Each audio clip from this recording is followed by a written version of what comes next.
raised my flags, donned my clothes. It's a revolution, I suppose. We'll paint it red to fit right in.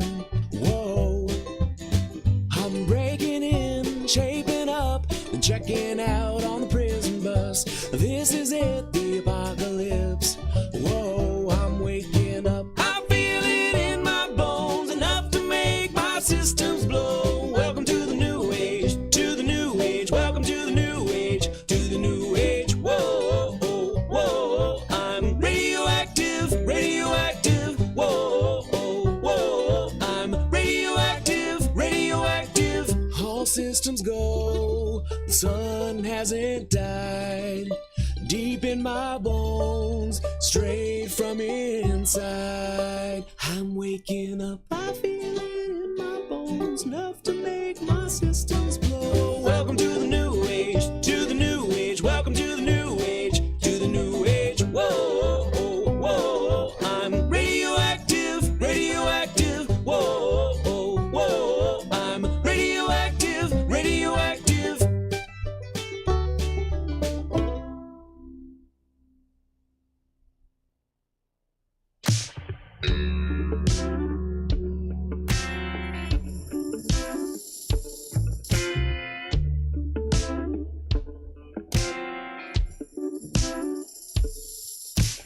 Backstroke love always hide beneath the covers till I talk to my daddy. He say you ain't seen nothing till you're down on your butt, and you'll be sure to say in your head, I met a cheerleader, a real young leader. All the time I could reminisce, but the best time loving your brother and your cousin started with a little kiss like this.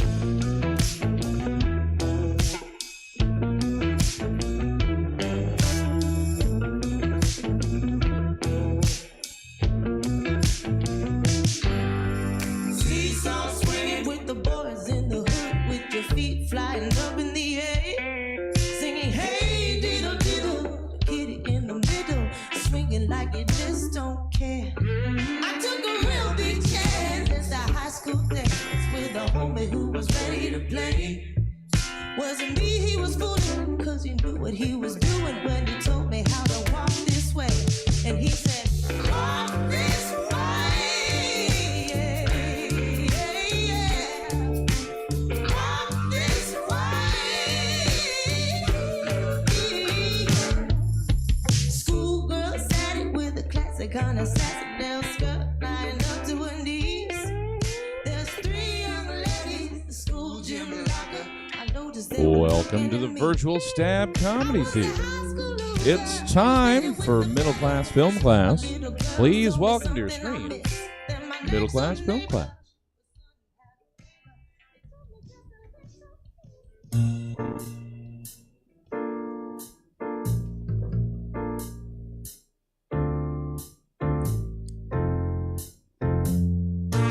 Hello, classmates, and welcome to another episode of Middle Class Film Class Gab and Chatter Edition for Saturday, February 26th, 2022.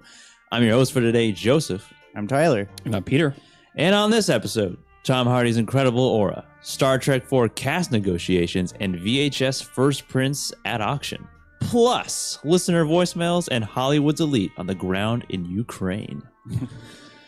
Damn right. Time to gab and chatter. Presented by Stab Comedy, by the way. Yeah, hi. Hello. Hi, Jesse. I know you're listening. Our streaming Twitch overlord. Tyler needs to run a comb through his hair real quick. Why? Looking like Tyler was next to a shell in Ukraine just like 10 minutes ago. That too soon. Yeah, really. looking like the Cure on a Sunday morning. That's right. I mean, this is my look now. That's my favorite Cure song and or Gwen Stefani He song. actually purposely did that to his hair before he went on camera too. Uh-huh.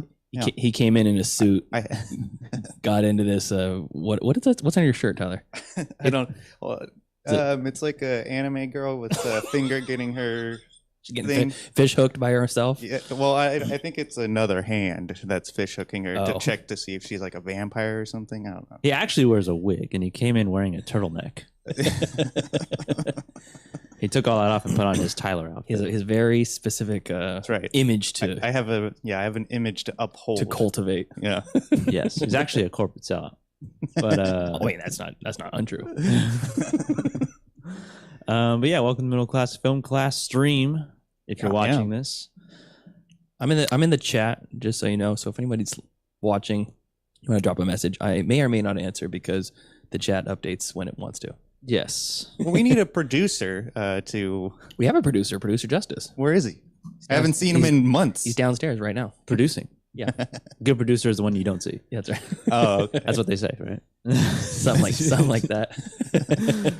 But yeah, Gavin Chatter. Let's get into. There it goes. Gavin Chatter. Find some charity, ye lad. Now's the time for Gavin Chatter. Gabbing and chattering, movie news, Yes. movie related news, anything movie related specifically. It's true. Tyler. And thank you, Joseph. I watched a movie in a movie theater last week. Congratulations. Yeah, How was it? it was Jackass Forever, Oh yeah. and I was laughing pretty good at that movie. This is 11 years after the third one. It's 11 years after the yeah. third one. After the events of the third one. Yeah, and Takes place 11 years. yeah, 11 years 11 years. ago. It is graphic with male nudity. I heard I heard there's more penis in this Yeah. movie than any movie ever produced. It's shocking, but it's really funny. So the whole original Jackass cast comes back, except Bam Margera, who is featured in one scene in like one bit, but he's like totally in the background. Is it just like a flyby? Yeah, They drove by yeah. his house. No, they Give us a wave on the porch. Hey Bam, technically you're in the movie, so here's $10,000. Yeah, exactly. But they did add a bunch of new cast members. They have Jasper from Odd Future and Loiter Squad fame, Mhm. Eric Manaka, who is, I guess, an athlete. This guy named Poopies. Poopies. All right. He got his name because he took a dump in the middle of a road with a gorilla mask on, and I guess they thought that was Hey, I'm going to call you Poopies. yeah, Forever. an Your name- appropriate Your name an now is appropriate name. Poopies. Okay. Then YouTube and Instagram star Rachel Wolfson, who is fucking hilarious in this movie. That name sounds familiar. I don't know who that is though. Yeah, and Did she get kicked in the balls too? Well, I don't think she has balls, Oh, but okay. she gets stung by a scorpion. Oh shit. Plenty of times. It's hilarious. What was your favorite bit? Oh man. It would have to be the one where you guys know who Danger Aaron is. Yeah. Yeah, the guy with like the missing tooth. Oh, yeah. I like him a lot. He seems like a really genuinely nice person. Yeah, he is. So my favorite bit is they chain him up to a chair and they do a lie detector test, and Johnny Knoxville is conducting the lie detector test, and he like shocks him every time that he quote unquote lies. Okay, really? And then Johnny Knoxville smothers honey all over him and puts salmon in his pants. Mm. And then they release a bear into the room, and he's like terrified. Like I don't know. mean, what- as you would be, I feel It feels like I feel like this is Annihilation all over again. yeah, but I don't know. inspired by Annihilation. There's like the whole movie is funny. The gratuitous use of the penis was.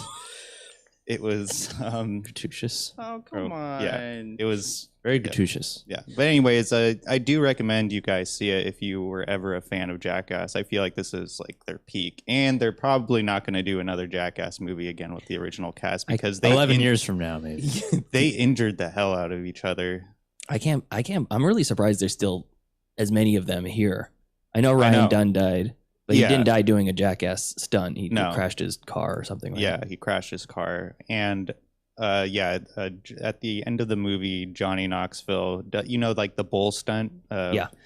Well, he recreates that stunt, and he has to go to the hospital afterwards. Compressed spinal column or something like that. Yeah, it was bad, Ouch. really bad.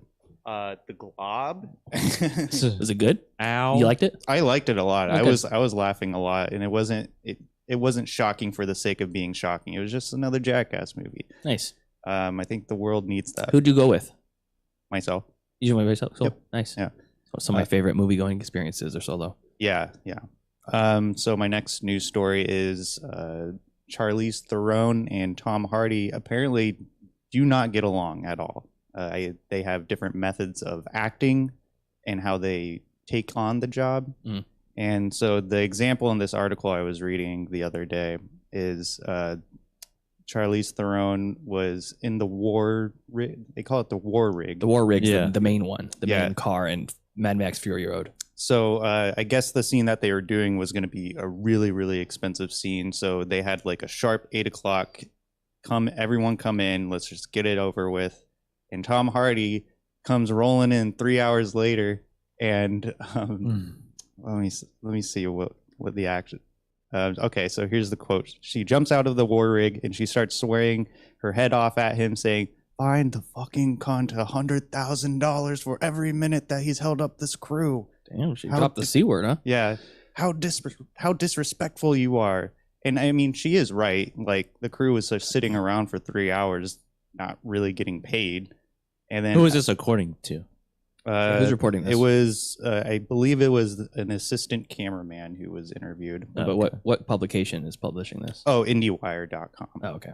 And I guess Tom Hardy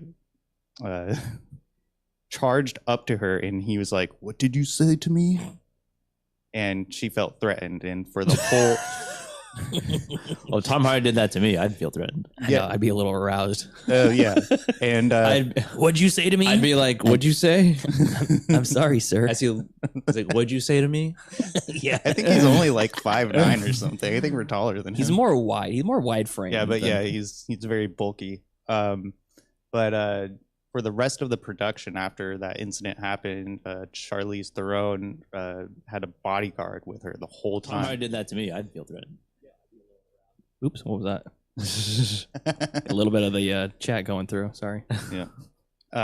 So yeah, So they're not going to be working together on Mad Max Fury Road Part 2. probably not. Like, allegedly, they like wouldn't even, after the scene was done, they would like go their separate ways.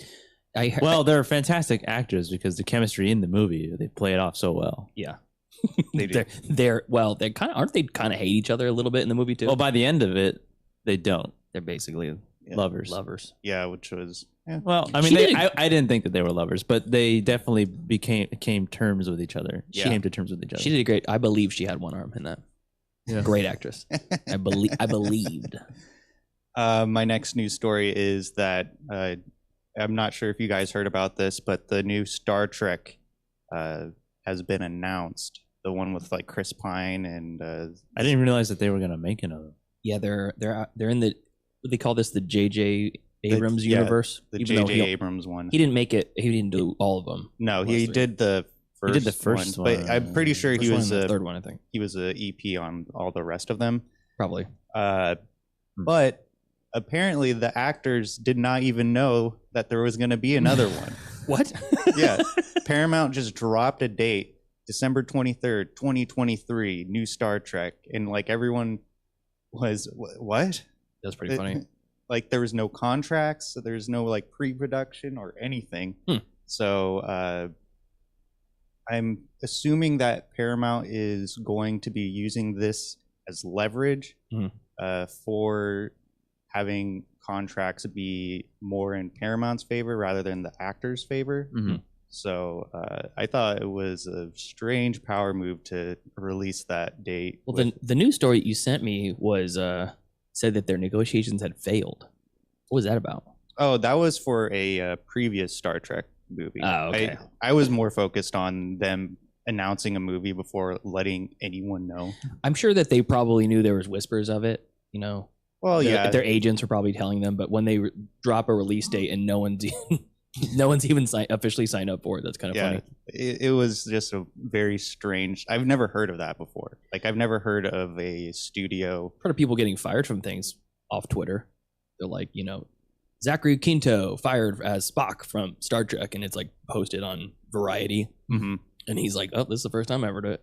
Just like all those people playing at that nostalgia music the festival? music fest in Las Vegas. That's right. That's right. Whatever happened to that? Did that It's just still, fall off? it's still happening. It's still happening. It's still happening? Yeah. Oh, good. The people that It was- did Firefest are promoting. It was a terrible, like, initially. Yeah. I mean, it's still terrible, the whole setup of it anyway. Yeah. Because like it was like one day event, and it's like That was supposed to be a one It day. was supposed to be a 1 day event, and then they added a second God. day because it's Yeah, like 12 hours to see all of these bands.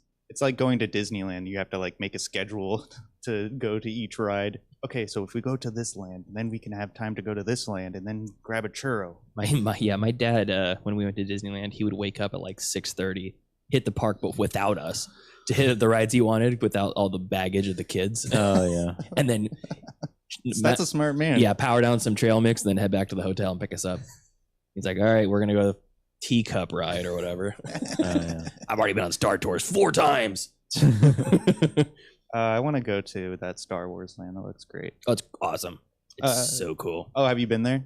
Yeah, that's where my dad picked up the Obi-Wan Kenobi Oh, that's outfit. right. Yeah, that's right. He was smitten. He was like a child on Christmas morning, seeing the stormtroopers walk by, and his face is like, "Oh my gosh, it's Kylo Ren or whatever his name is." Yeah, that's kind of, He's more of an old school guy. yeah, He knows the new stuff, but not that well. yeah. Did you watch the new Dune, by the way? I have not heard reports back yet Okay. about Denis Villeneuve's Dune. Only David Lynch's. Only did. David Lynch's, yeah. Oh man. And by the way, listeners and streamers, if you're listening to this right now, go subscribe to David Lynch's YouTube channel. He does daily weather updates. Tells you what the weather is like literally every morning. 6:30 in the morning. Tells you what the weather is like in LA. It's fantastic. It's like they're like two minute man, I videos, gotta and then check he'll that talk out. about, the funny thing about Wild at Heart is this, and he'll talk for like 20 seconds, and they'll say, well, thanks for listening. And every Friday, it's Friday. No, it's a Tuesday, this February 22nd, and you wouldn't believe it. It's Friday once again, or whatever. That's amazing. It's really weird. He's such a weird guy. Anyway, Yeah, but that's all I have for news and Gavin chattering. okay. Speaking of Star Trek, I looked it up while you were talking. The original J.J. Abrams one was 2009. Mhm. That was just Star Trek, and then they had Star Trek Into the Darkness. That Yeah. was 2013, also J.J. Abrams, and then 2016 was To the Beyond or something. Star Trek Beyond, and that was Justin Lin. So who knows what the new one's going to be? Yeah.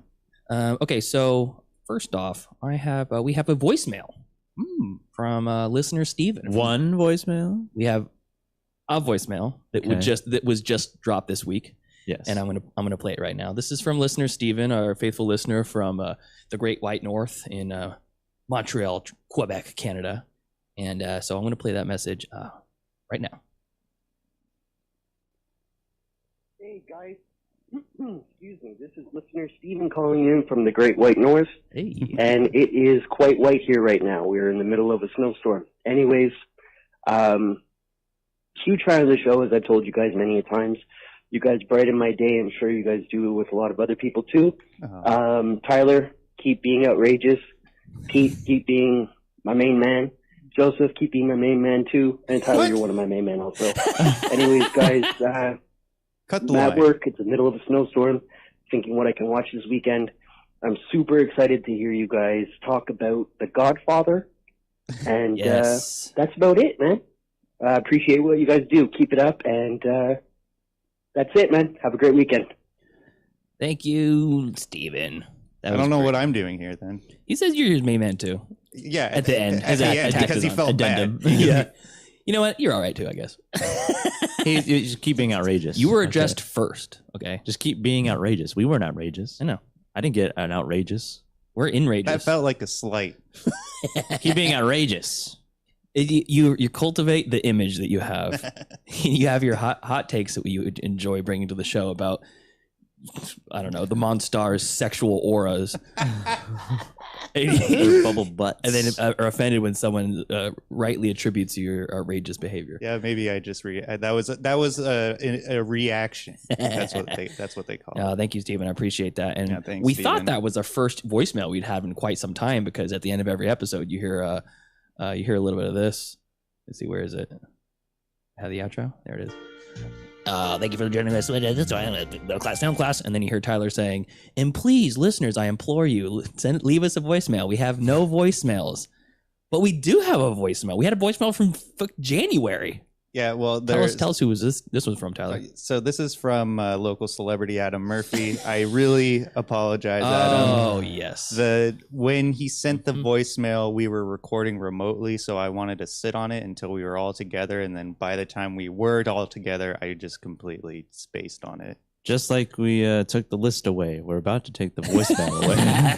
Well, Tyler pays for the voicemail, so we can keep it. But I will encourage listeners, if you send us a voicemail, just drop a message to us as well, just as a reminder. Because I said, "Hey, Tyler, do we have a voicemail for today?" He goes, I think so. I'm like, we do, because Steven sent me a message saying I left you a voicemail. So anyways, we're going to play this message from, this is right after our Silence episode, Martin Scorsese's Silence. Oh, okay. So we're going to play this from Adam Murphy. What's up, guys? This is Adam. I haven't listened to the Silence episode, and I know this is like a week late, but I wanted to call in because I have a fun fact about the film. About Silence? Yeah. The character of Mokichi, which, I mean, let's face it, the real star of the movie, is none other than Tetsuo, the Iron Man director, Shinya Tsukamoto. Is it really? Wow. It's a fun fact for today. Play it on the air, or don't. Love Well, you guys. we didn't. I like how Adam probably thought, man, I probably shouldn't have said or don't at the end of that, because they really didn't. When I'm wrong, I say I'm wrong, and I'm sorry, Adam. I will be more cognizant of our voicemails. So that was Shinya Tsukamoto. I don't know why. I thought Tetsuo was directed by the guy that did Ichi the Killer. Takashi Mike. Yeah, Takashi Mike or Mike or whatever. Yeah. I could have sworn that was him, but I guess not. Tetsuo was a hard watch. Yeah. That was a tough one. The Iron Man. So thank you, Adam. That was awesome. I love little tidbits like that. And if you have a voicemail you'd like to share with us, Yeah. What's the number, Tyler? Oh, I don't have it pulled up. Okay, we'll do it at the end of you the don't have it episode. memorized. You don't have your own phone number memorized. It's not my phone number. It's a 209. I remember when I left that voicemail when I was gone for like a week or two, and I called to leave that voicemail, and Tyler answered the phone. because it's connected to my phone. What? Yeah. You don't just have it set to like no ring? No, I don't know how to do that. So your phone rings. Yeah. And then you see it from a message from It doesn't. an international number. Yeah. Does it come in as a regular phone call? Yeah. Wow. And I sometimes so. Did you talk to Steven as well? I didn't talk to him. Actually, funny story is I answered it because I thought it was someone I was waiting on a call for. And This is the problem. Is well, The system you get is mixed flawed. up. so it prompts you before they start talking. So it says you have a voicemail from, and then I'll just be like, end it. Well, will they still be able to leave the voicemail? Yeah, they'll still be able to leave the voicemail. Oh, that's interesting. Yeah. So anyways, we had also a response from Steven as well. Steven's getting a lot of airtime in this episode. But he wanted Steven's the new Brendan. That's right. Brendan's he's Brendan, you're dead to us. Steven, you're in. Brendan would actually when we took our break at the end of the year, I think it was at the end of the year. Last year. He was like, holiday season. Yeah. Brendan sent us a message and said, this is the first Wednesday or Monday or whatever day it was at that time that I haven't had a new middle class film class waiting in my inbox. And I'm sad, but enjoy your break, guys. So, I remember that. I hope he's still listening. So anyways, this is Steven's review on Texas Chainsaw Massacre, which has been a really, really hot topic, I think, online. People either seem to like 2-star, 1-star it, half-star, 0-star, or they really enjoy the campiness of it. And I don't think anybody really thinks it's a fucking fantastic movie, but they're like, hey, for a slasher movie, it's fun. Yeah. So here's Steven's review, and he's in the first camp. My mini review of TCM. The writing was as horrible as you guys mentioned on the field trip. It's almost as if every idea was cooked. The school shooting had sweet fuck all to do with the story and could have been a decent plot point. Shame. Due to the bad writing, I wanted every character to die, minus the contractor dude, who, spoiler alert, dies. The final girl, she was horrible. I wish the old man Leather would have snatched both their heads. The Laurie Strode ripoff was apparent, and thanks for mentioning that. The whole Say My Name thing wanted me to throw something at my TV. The only way it could have been worse is if Leatherface spoke. Unless, which I actually thought of when she was saying that to him. I thought he was going to say something stupid. Yeah. And then Steven continues, unless he says, "Lady, I've got no clue who you are," then it would have been the best movie ever. And he snaps his fingers. Yeah. The only scene worth remembering was Muddled, and that was the bus scene. The cancel you line was so I hate to use it, but cringe. And did that bus only have the one exit? I hated it. Grade is F. Oh, wow. Yeah.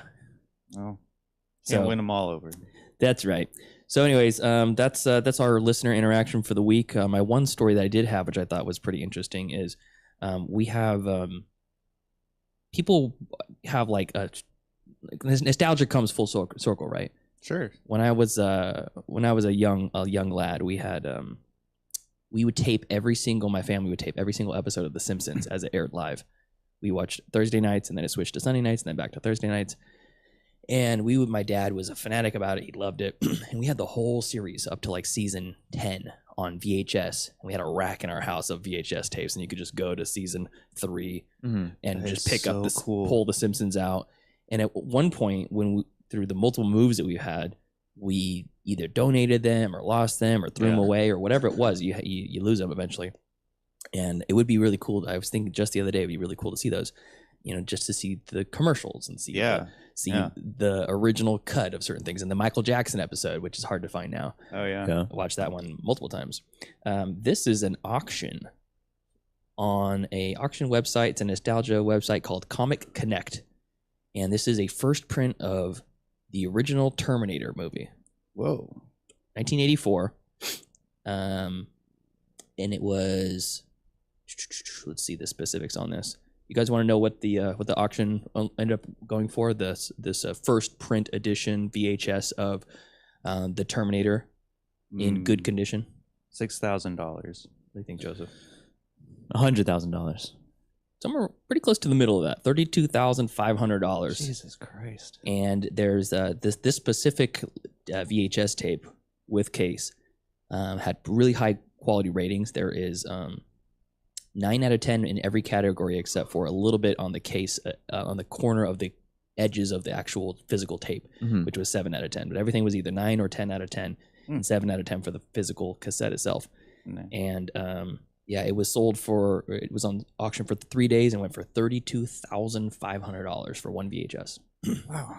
Which I think is freaking pretty sweet. I mean, at that point, it's just a collector's item. Like, you're not going to put that in a VHS. You're definitely not. Like, you gave me your VHS copy of Empire Strikes Back years ago for Christmas or my birthday or something. Yeah. And I keep it displayed out. And I don't have a VHS. I don't have a VCR. Yeah. I don't have a VHS player, so I'm not going to watch it. And even if I did, I probably wouldn't, save maybe like once in a blue moon. Yeah. It's a collector's item. It's a display at this point. And I really do enjoy it. So, and I know that it meant a lot to you. So in that sense, it's double value.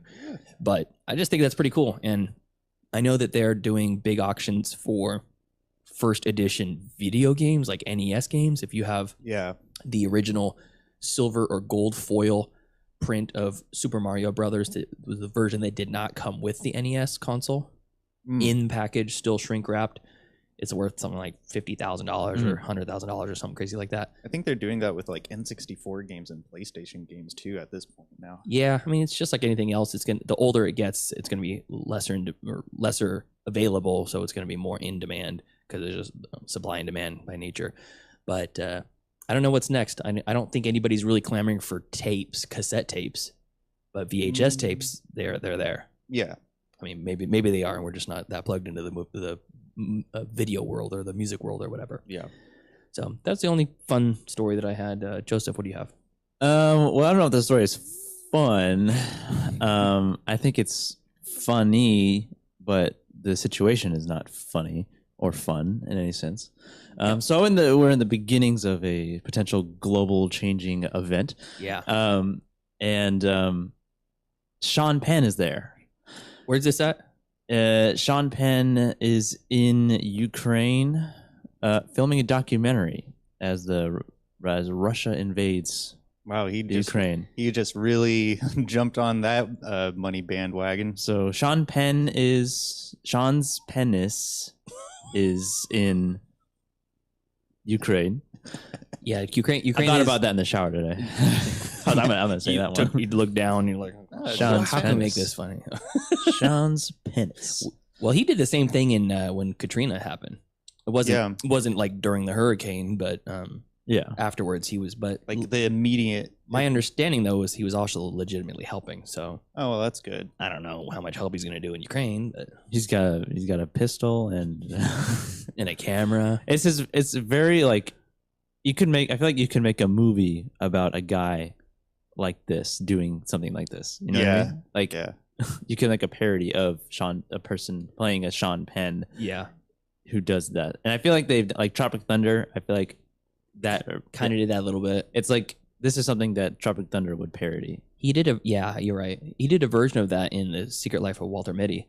He was a photographer and was like really sanctimonious about how important his work was. Yeah. And he tracked a snow leopard for over a year, and then when he had the chance to take the picture, he decided not to. Just so I was like, come on, it was really playing like a version of himself. I love that though. I loved his character in the movie. I really enjoyed it, and I don't really see. I understand that there's a lot of hate because of his abusive nature to women.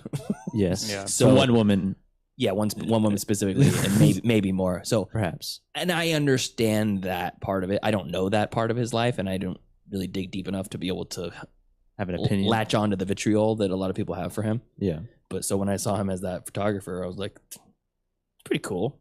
And then the end happens and he doesn't take the picture. I'm like, just take the picture. Just Right take the there. picture. You're already there. Take the picture. Yeah. Yeah. I do like that though. So he's there. As battle rages in Ukraine, Sean Penn was on the scene. It's the first sentence of this article. I'm not sure exactly. He's like, it's just he's making a documentary, but it could just be about something else entirely. It's not even about the Russian-Ukrainian conflict. It's just about. It's just something else. It's a coincidence that he's there. It's more like a financial. It's another Chernobyl documentary. That's true.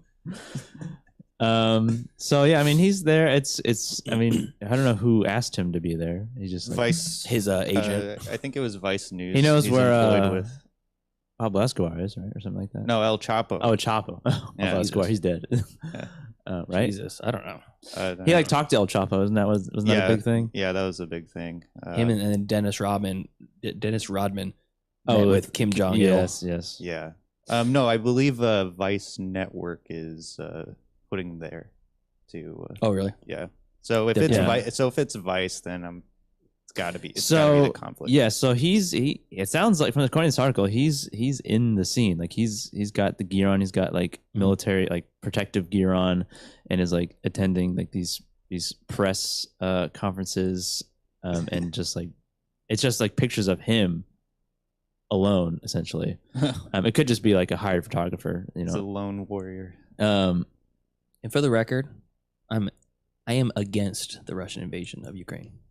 I just want that's everyone to know that. I know you come to this middle class film class for hard hitting world war news. But I don't know who this Putin guy thinks he is, he's a real, but he's got another thing coming. yeah. I think Listen here, you motherfuckers. I think what's more interesting and cool, it's not movie related. It's still Russian Ukraine related. Is that the president of the Ukraine, President of Ukraine, is like on the ground floor, as in the trenches essentially, fighting for his country. he's doing the old George Washington. Yeah. Leading from the head. It was Haiti, the event that Sean Penn went to. Oh, the it was that earthquake yeah. in Haiti. Yeah, the earthquake. And he also dined with El Chapo. So he's got two sides to his is he in cahoots with El Chapo, but he helps people in He need. needs to get that cocaine somehow. Discount price. There's no really details about what the documentary is about. It's just that he's there when he landed doing stuff. When he landed on the ground in Ukraine, they looked at him. They said, "Welcome to Ultra Hell." Sean Penn is here. Sean Pennis. Oh man, good to see you. Anyway, that's really my only news story, but I do have an update. The Quest. The Quest. The Quest for no trailers. You like that little laser added? I Yeah, love that's that a good theme. one. Is that Justice Friends? I don't Kind know. of sounds like it. So the trailers that I did not watch since I last updated this, is quite a bit. Okay. Some of the movies I feel like have either like come out or they've had like been reviewed, or I just saw that the movie was coming out and the trailer just was marketed towards me or Sure. targeted to me. But Doctor Strange, Multiverse of Madness, I don't know what that's about. It's awesome. I'll tell you that much. I'm looking forward to that one. Sonic the Hedgehog 2. That's a good one too. Don't know idea what that could possibly be about. I think it's about a rabid echidna Oh. attacking another small rodent. Yes. Oh, Voiced by Ben Schwartz. Yes. Oh, it's animated Yeah. entirely. I don't think so. No. And there's a first one, obviously. I've seen Man, you really are going in blind. I actually can't wait to see what they do with Jim Carrey, because he was so over the top in the first one that and by all accounts in the stills that I've seen, it Yeah. looks like they're ramping it way up. I just They want are. to see how he gets off of that, out of that dimension. Yeah, he's like is it a different like land? He's in Emerald Hills or something. Yeah. Emerald Hills. Yeah. It's like a real place, I think. Yeah. A movie called Ted K. Mhm. I assume it's about Ted Kaczynski. Could be. Ted Kalopoulos. I don't know. The Lord of the Rings Amazon show. Skipped it. I don't know what that. Did you avert your eyes when you're watching the Super Bowl? I didn't watch the Super Bowl. Oh, there you go. So I averted my eyes to the Super Bowl. I will tell you it gave me shivers down my spine, but not in a good way. A movie called The Lost City. Oh, that It's about a city that's lost. I don't know, That's skip it. It used to be somewhere and then they lost track of it. like Atlantis. It's That's lost. starring Channing Tatum. You don't have to describe to me what happens. because I've seen all of these. Well, I don't care. Okay. I don't want to know. Chippendale Rescue Rangers. Yes. I think That was a new story on the show. is that a movie or a show? It was. was a show. It was a show. Now it's going to be a movie. Oh, It's- okay. it's, I wonder what it's about. Andy's some sort of male strippers, I think. Oh, Chippendales. yeah. Studio 666. Studio 666. I actually do kind of know what this one's about. Yeah. Yeah. Or at least who's in it. I really hope that's good. I've heard it's a good effort from non-movie people. Elvis. Elvis. Elvis Costello movie? No, Elvis Presley. Oh. Oh. Well, it could be Costello. I have no idea. Who is that? Our Flag Means Death. I am excited for this. I know what this is. What is that? That is a Taika produced pirate show. Oh yes, I saw the trailer for that. And it looks like you saw that trailer. I did. It was on it like forced it on me on Hulu or something. Basically it looks like a pirate version of What We Do in the Shadows. Yeah. And Reese Darby plays the captain of the pirate ship. Taika I think plays Blackbeard. Blackbeard, And yeah. Reese He plays Darby. another captain that wants to be civilized. He doesn't want to be a mean pirate. Oh, okay. I'll watch. It's a show. I think it's on Hulu. I It think must be on is Hulu. Yeah. Crossover for Yes Man, Reese Darby and Yes Man. I know. I'm Jim Carrey earlier when we mentioned Sonic. Oh yeah. I'm excited for that whenever that comes out.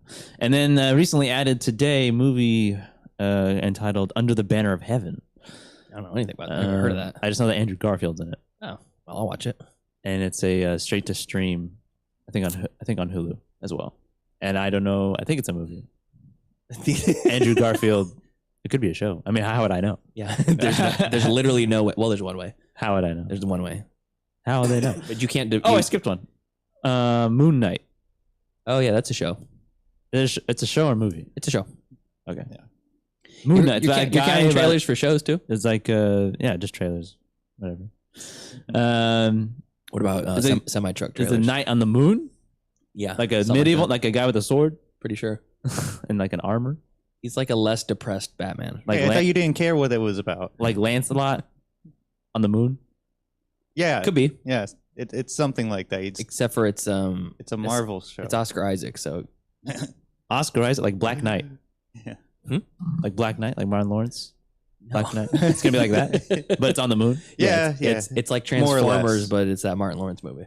Yeah. It's like like Transformers: Dark of the Moon. Dark of the Moon, Is that yeah. what it's called? It's Transformers Dark Side of the Moon. Dark Side of the Moon or something. Transformers Dark Side of the Moon Nightmare on Elm Street. Okay, cool. That sounds good. Yeah. I can't wait It's to watch pretty good. You should watch the trailer. But yeah, that's all I have. What are you up to now?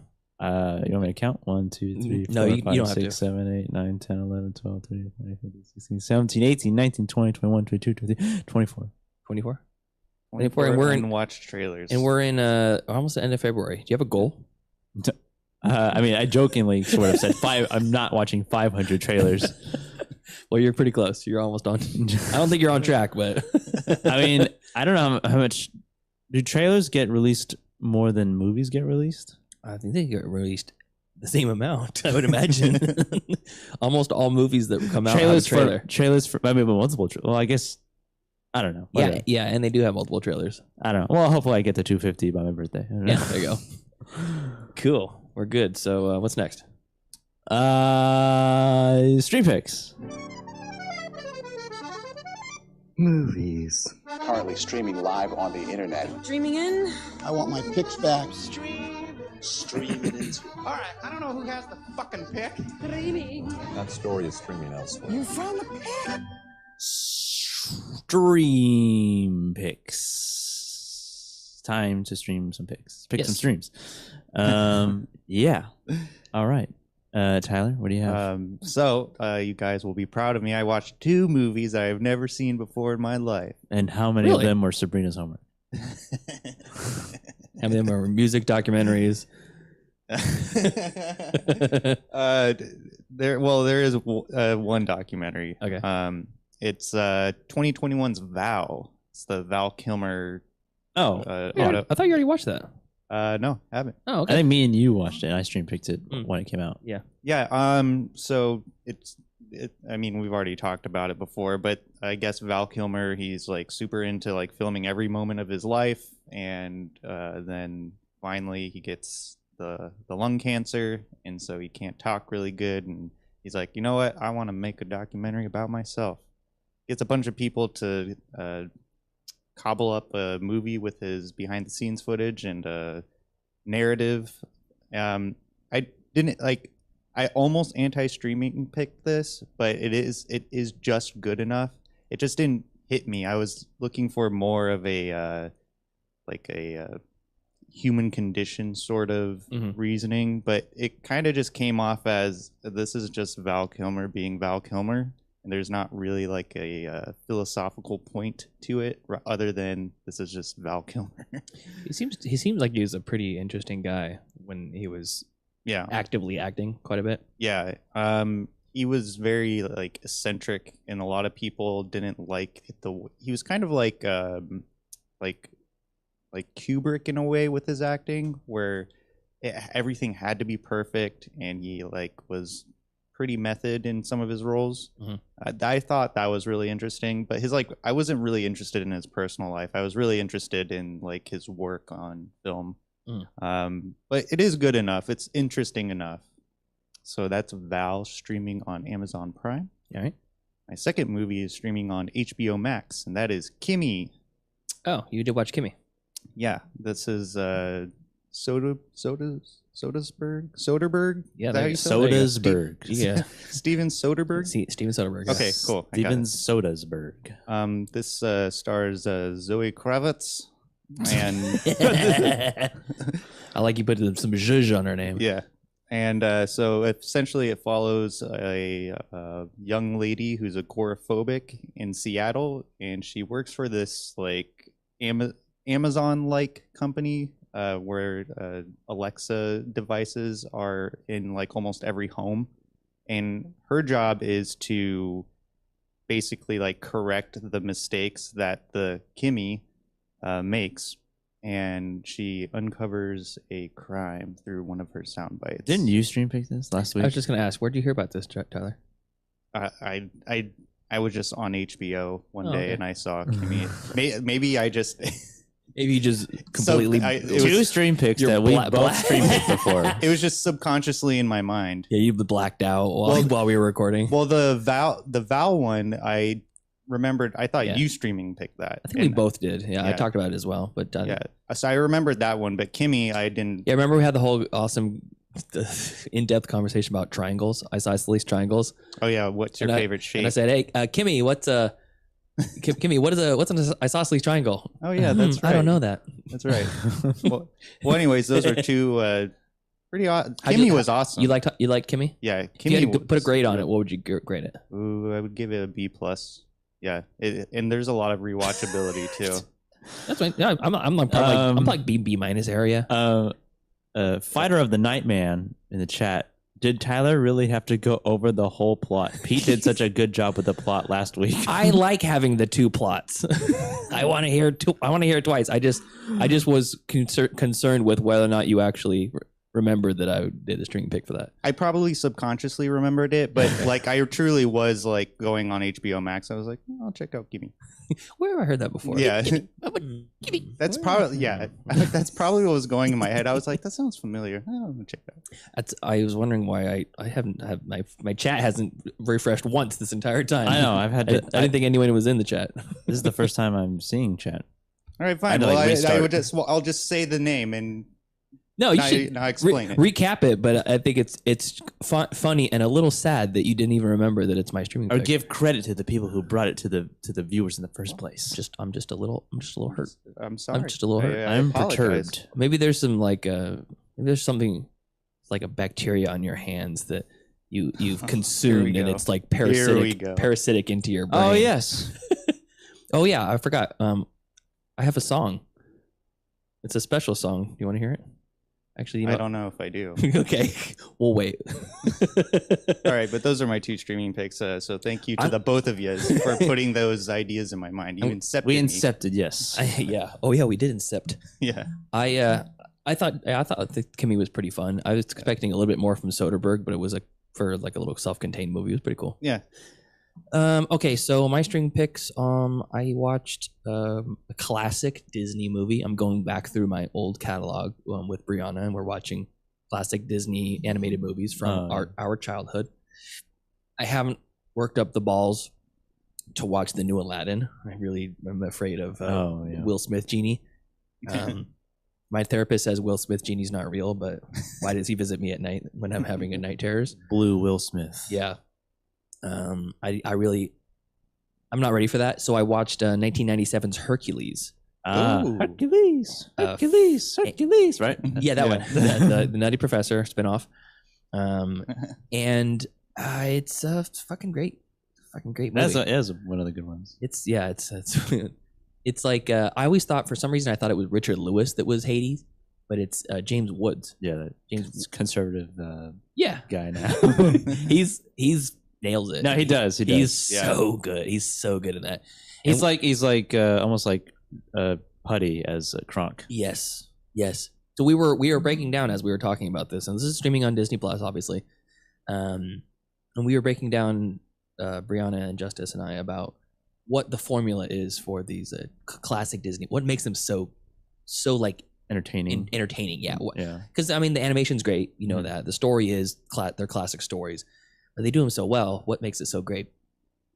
It's like when you're watching Hercules. Hercules is fine, but he's not even really like the guy that you think of when you think of Hercules. You think of Hades. You think of you think of all the other characters. Pain and Panic. Yes, Pain and Panic. Danny DeVito Bob as Goldthwait as Phil. Bob Goldthwait and it's a guy Bobcat Goldthwait. Yeah, Bobcat Goldthwait and another guy that you probably wouldn't recognize his name at all, but he played one of the terminal patients in 50-50. He was the tall, thin guy that dies in 50-50. Oh, that's the same guy. Yeah, okay. Yeah. Oh yes, your lugubriousness. I had to look up that word because I thought it was just a funny word, but lugubrious means like, hey Kimmy, what does lugubrious mean? Damn it, she didn't. Lugubrious means it means it's basically just like really bad, essentially like almost exaggeratedly bad. Oh, but yeah, all those characters are the really fun ones, and Hercules is like okay, and Rip Torn as Zeus. Oh yes. Oh yeah, and then Pegasus. So you have like, and Pegasus is like sounds are great. It's sometimes it sounds like a horse, sometimes it sounds like a bird, and it's like so you have this kind of milquetoast, middle of the road protagonist that you don't really care too much about, Then you have a fucking fantastic villain in Hades, which you can duplicate in Aladdin with Jafar, Scar in Lion King. In Little Mermaid, you got Ursula. These fantastic, ultra villainous villains. I feel like Maleficent. Yeah, Maleficent. in terms of Sleeping Beauty.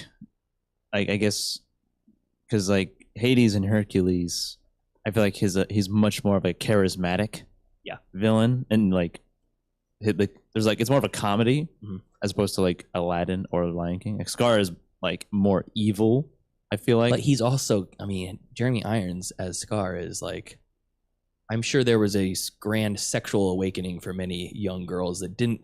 We're tired of the Luke Perrys of the world being the heartthrobs. They want the scars. They want Johnny Depp starring Luke Perry. Yeah. Sideshow Luke Perry.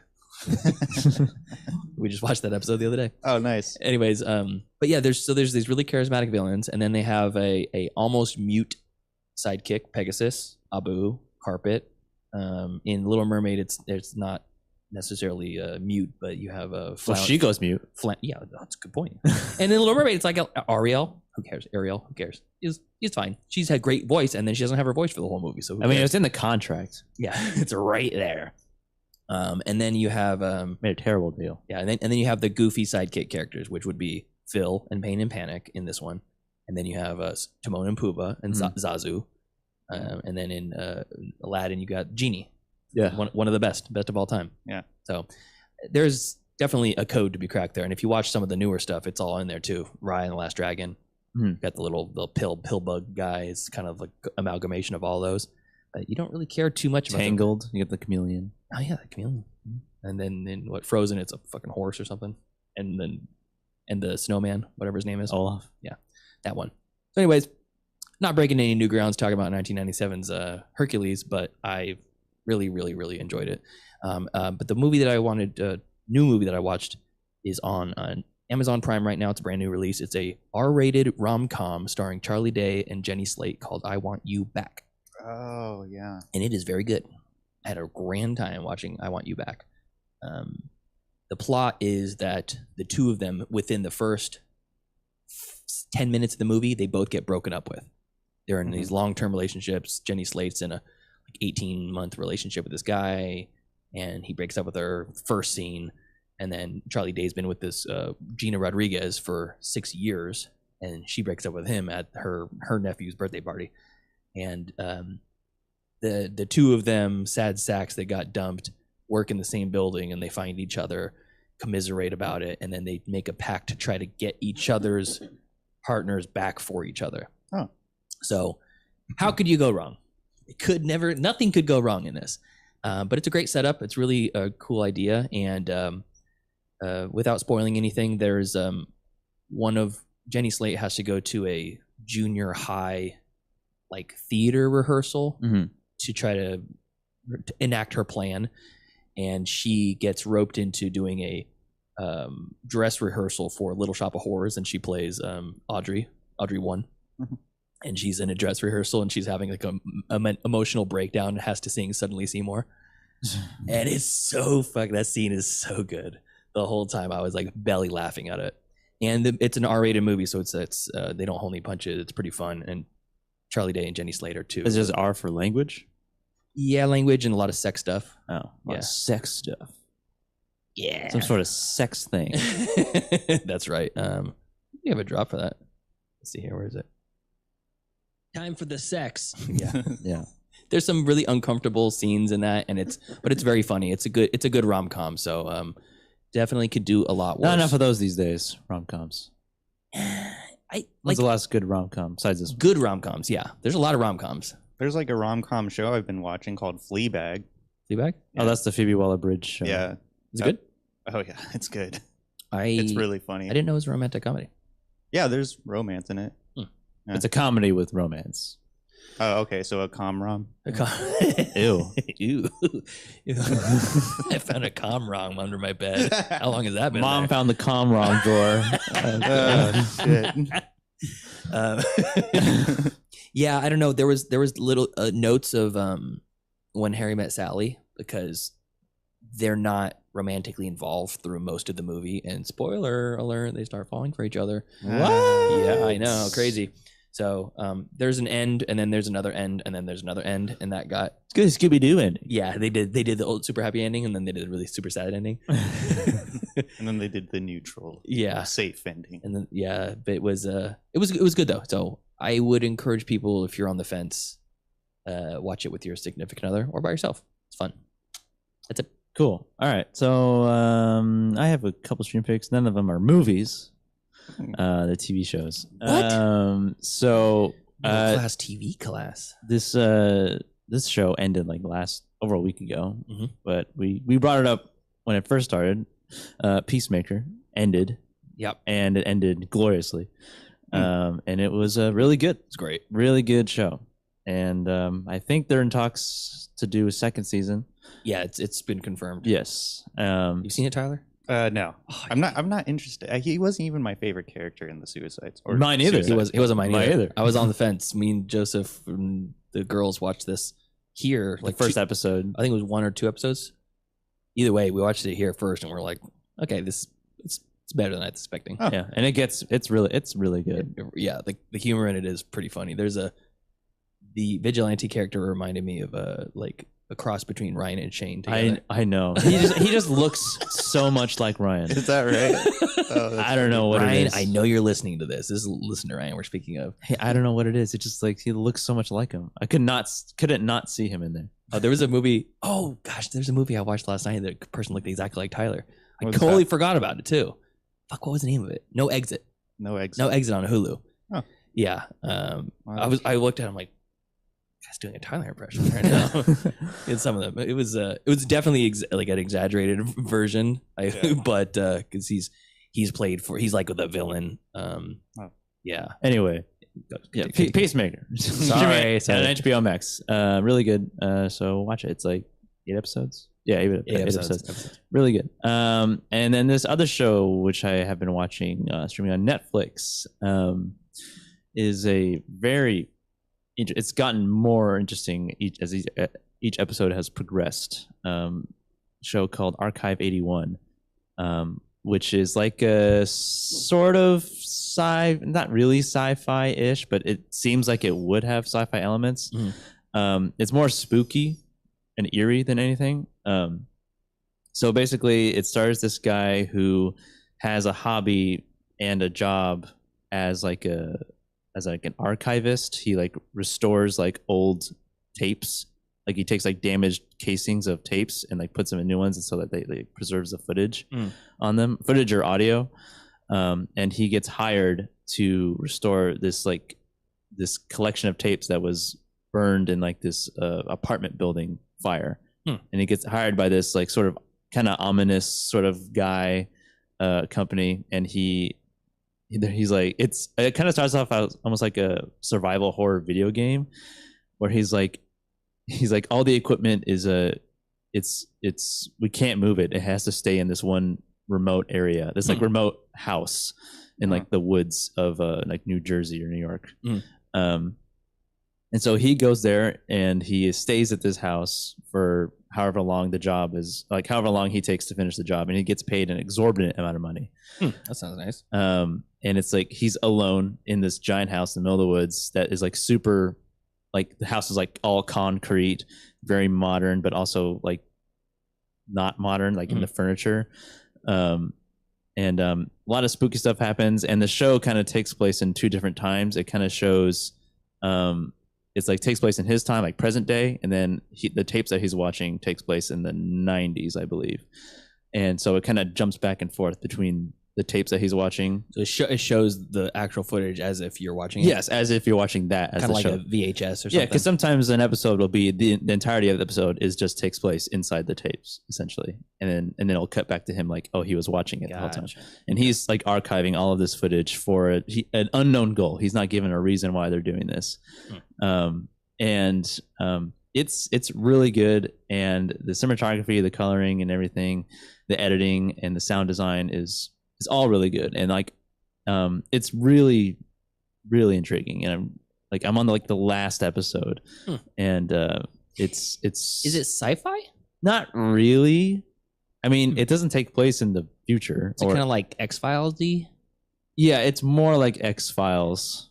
I got like a weird alien vibe from the pictures that I've seen from it. Yeah, and yeah, it's really good. There's occult aspects to it, and it's very like the tapes are like almost like the first vlogger. She's like making a documentary of this apartment building, and like her goal, she has like a side goal in mind as well. It's for like a student thesis, basically making this documentary. How long are the episodes? They range like an hour tops. Hour-ish, and it's 8 episodes? Yeah. And another interesting thing about this movie is that a friend of ours, mine and yours, Pete, works for a company that assisted in the coloring and post-production of this show. Oh, okay. Oh, yeah. Brianna told me about that. Mr. Nathan Dan. Yeah. What's up if you're listening, Mr. Nathan Dan? Works for a post-production house, called Picture Shop, and they did some of the post-production work on this show. I watched a movie that he did coloring on one time. Oh yeah, I heard about it. I won't say which one it is, but he's like, don't tell people I worked on that movie, please. Yeah, but Archive 81 is a really interesting show. I would recommend anyone who's into like spooky sci-fi ish. Where's it streaming? This is on Netflix. Awesome. Yeah, cool. And that's about it for stream picks. Al, you got anything else? No, I just wanted to mention Fleabag. Fleabag, sweet. Yeah. Yes. Wait, you seen it? No. We talked about it on the show, but I don't know anything about it except for it's Phoebe Waller-Bridge. Yeah. Cool. All right. Well, let's wrap this thing up. Thank you for tuning into the stream. We will continue this in about 10 minutes after we take a quick break. So thank you for tuning in. If you're listening on the podcast, follow us later in the week when we review Yes Man, Joseph's pick from the Wheel of Destiny. And follow us on Facebook, facebook.com/MCFC podcast. Send us an email, mcfcpodcast@gmail.com. And follow us on Twitter at podcast MCFC. Follow us on Instagram at Middle Class Film Class, and I will listen to your voicemails if you send them in, and I apologize. Adam. So that number is 209-730-6010. All right, see you later. See ya. See ya.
up your engine, listening to her howl and roar. Metal under tension, begging you to touch and go. Highway to the danger zone. Right into the danger zone.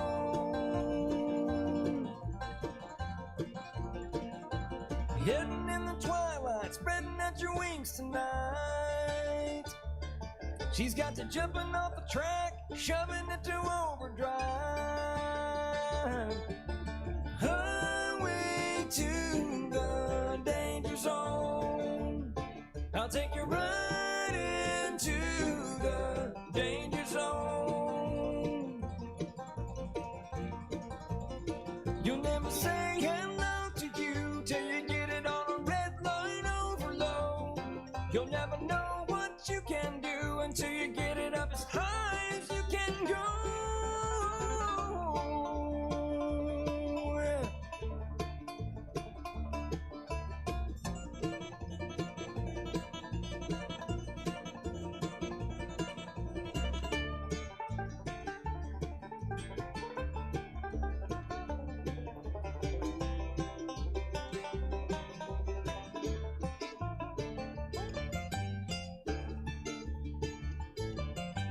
Out along the edge is always where I burn to be. The further from the edge, the hotter the intensity. Highway to the danger zone. I'll take you right into the danger zone. I'll take you right into the danger zone. Made that point abundantly clear.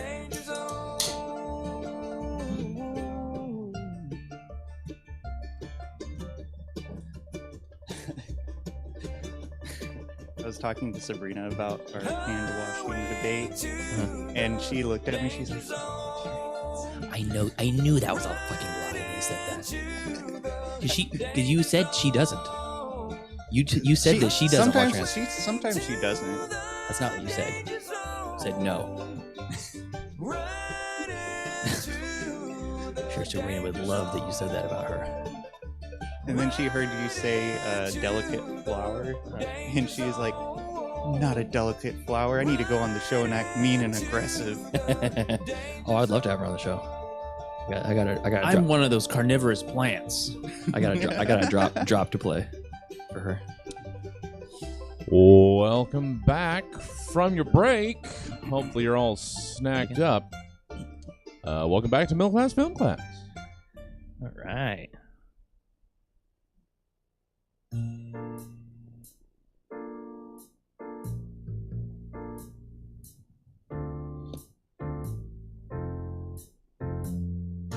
Hello, classmates, and welcome to another episode of Middle Class Film Class Movie Review Edition. I'm your host, Joseph. I'm Tyler. And I'm Peter. And this week on the Wheel of Destiny, my movie was chosen, and that movie was Yes Man.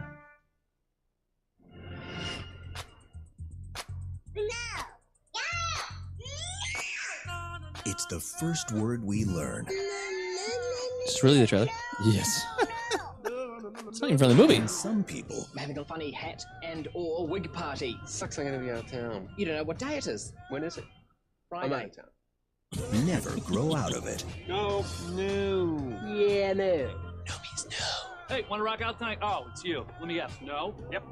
Yes? No, I meant yes to your no. Carl is about to discover I do want to take guitar lessons. I do want to learn how to fly. Yes, I would like to learn Korean. what he's always been missing. So wait, you can say yes to everything. Exactly. I wasn't open to stuff, and now I am. Things are changing for me. Yo, Carl, hitting the clubs, got a case of Red Bull, gonna pull an all-nighter. You down? Yes, man. Yes, man. 나를 굉장히 싫어해요. Classic mid-2000s trailer. Yeah. It's the first word we all learn this Christmas. Yeah.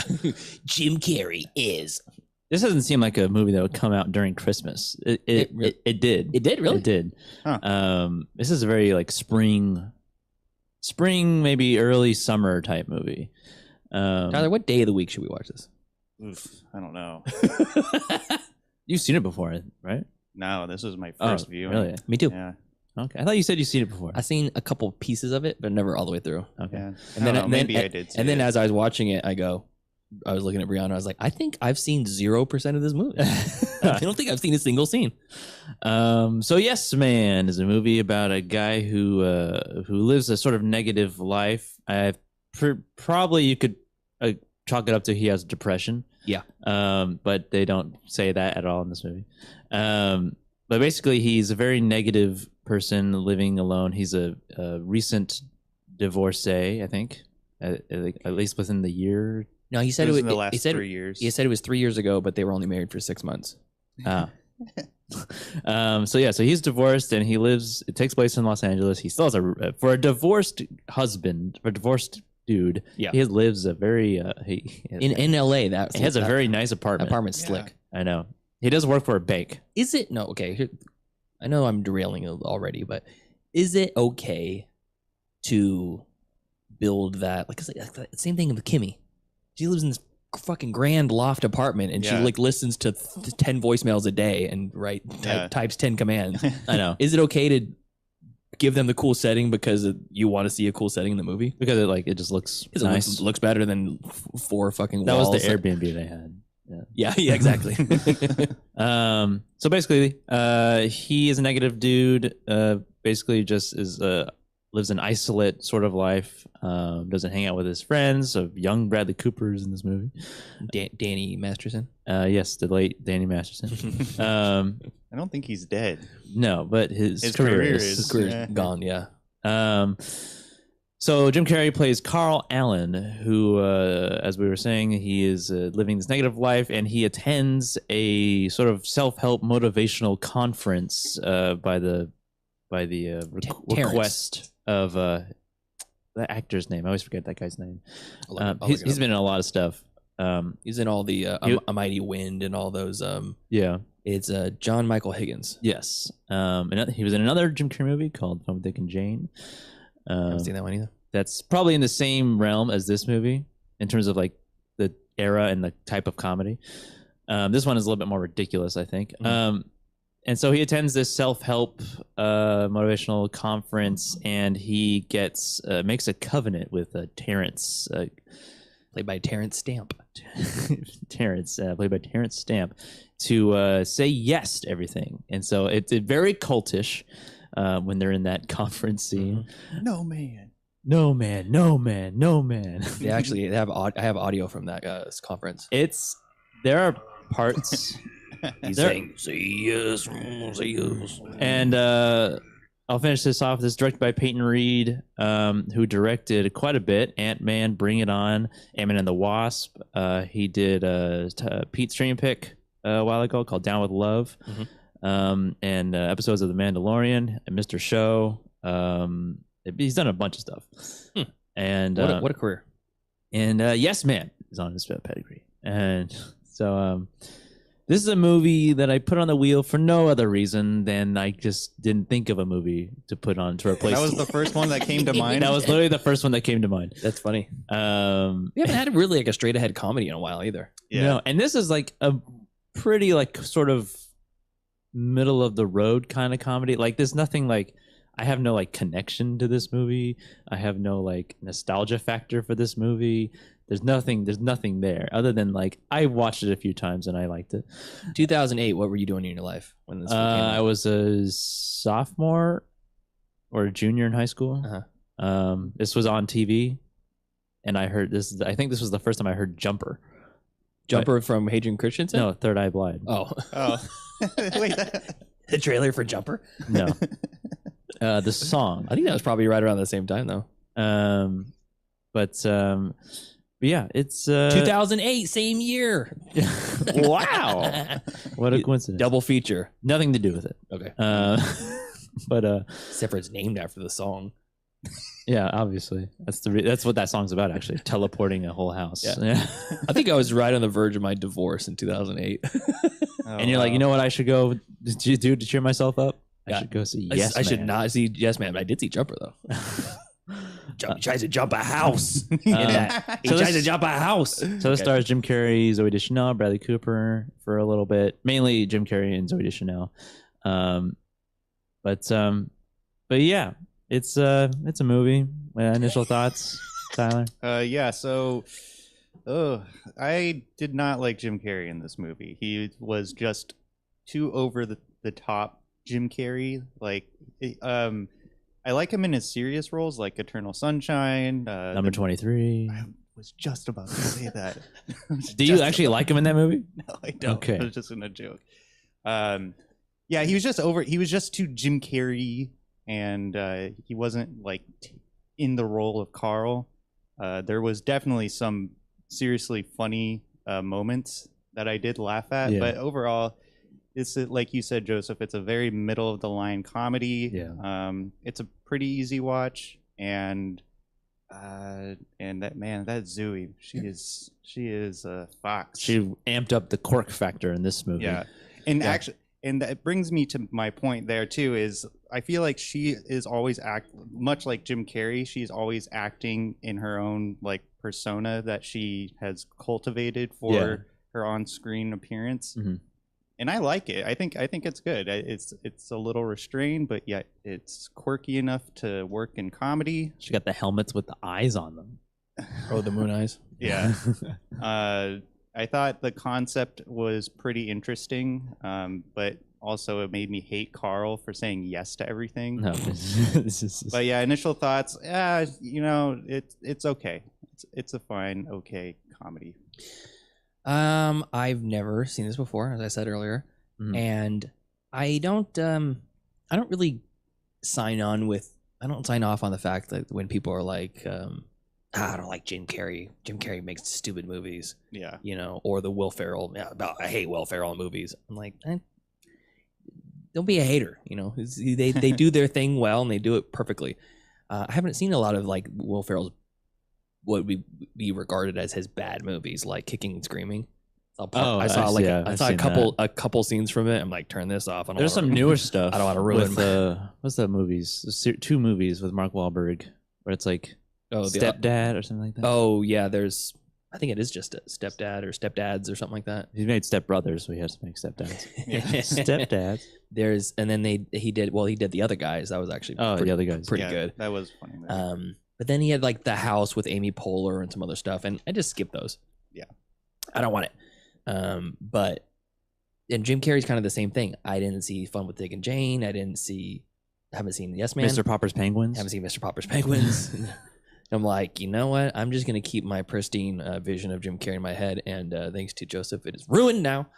Because I mean, it wasn't bad, but like the first half, I'm like, okay, he's a very unlikable person. No one would stay friends with this person. Yeah.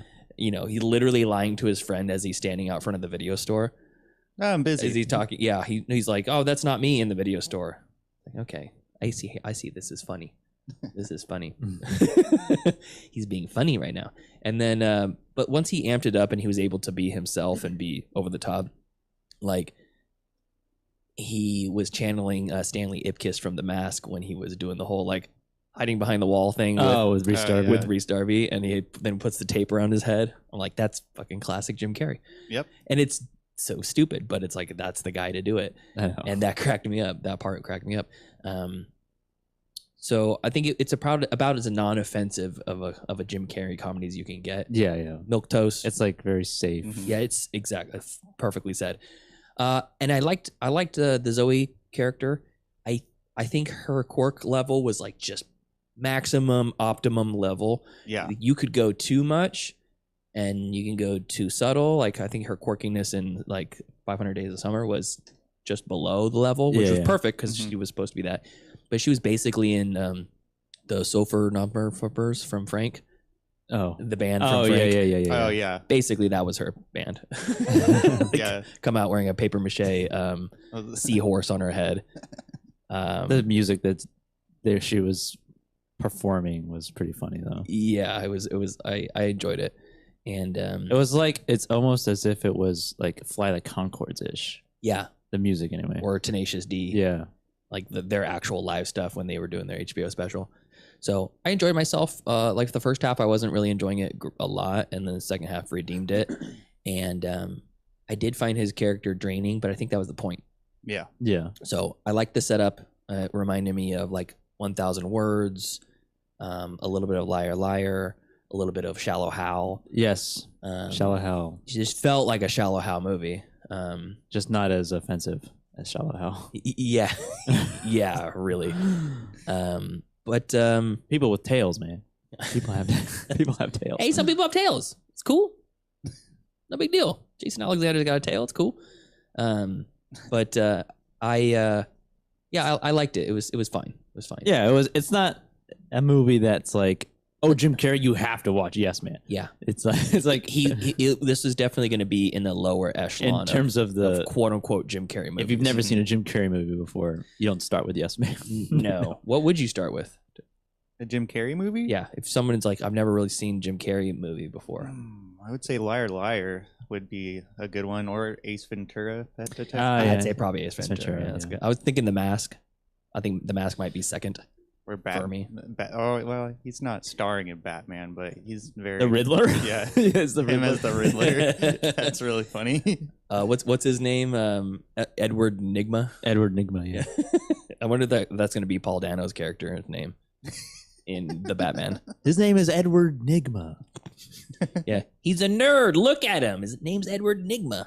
I don't feel comfortable saying that. I know it's weird. It's a little strange. It's like a tongue twister. I would say Enigma. I feel like is a little better, but yeah, that's true.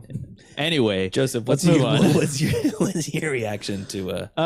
So this is probably like this is a movie that I feel like you could watch if you had cable and it was like in the middle of the movie. I feel like you could watch this movie from that point on to the end because that's what I did when I watched this movie. Yeah. Oh yeah.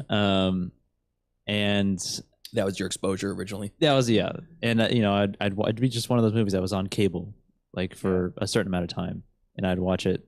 I don't know, a few times. And so this is like I guess my first full viewing of the whole entire movie. After having seen 98% of the movie already.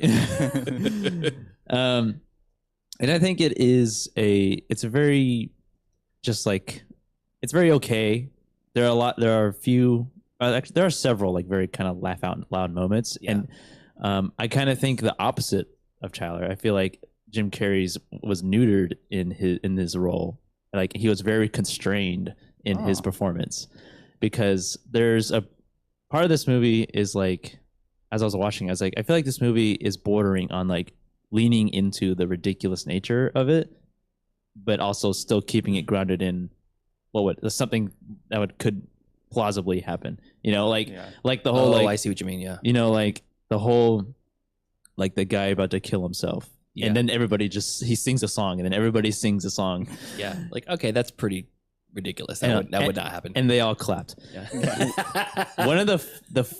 One of the stupidest and funniest things to me is when he goes to that conference and he gets called on and he refuses to go up, and the Terrence is like, "If you will not come to me, then I will come to you," and he just fucking sprints full sprint towards Jim Carrey, towards Carl.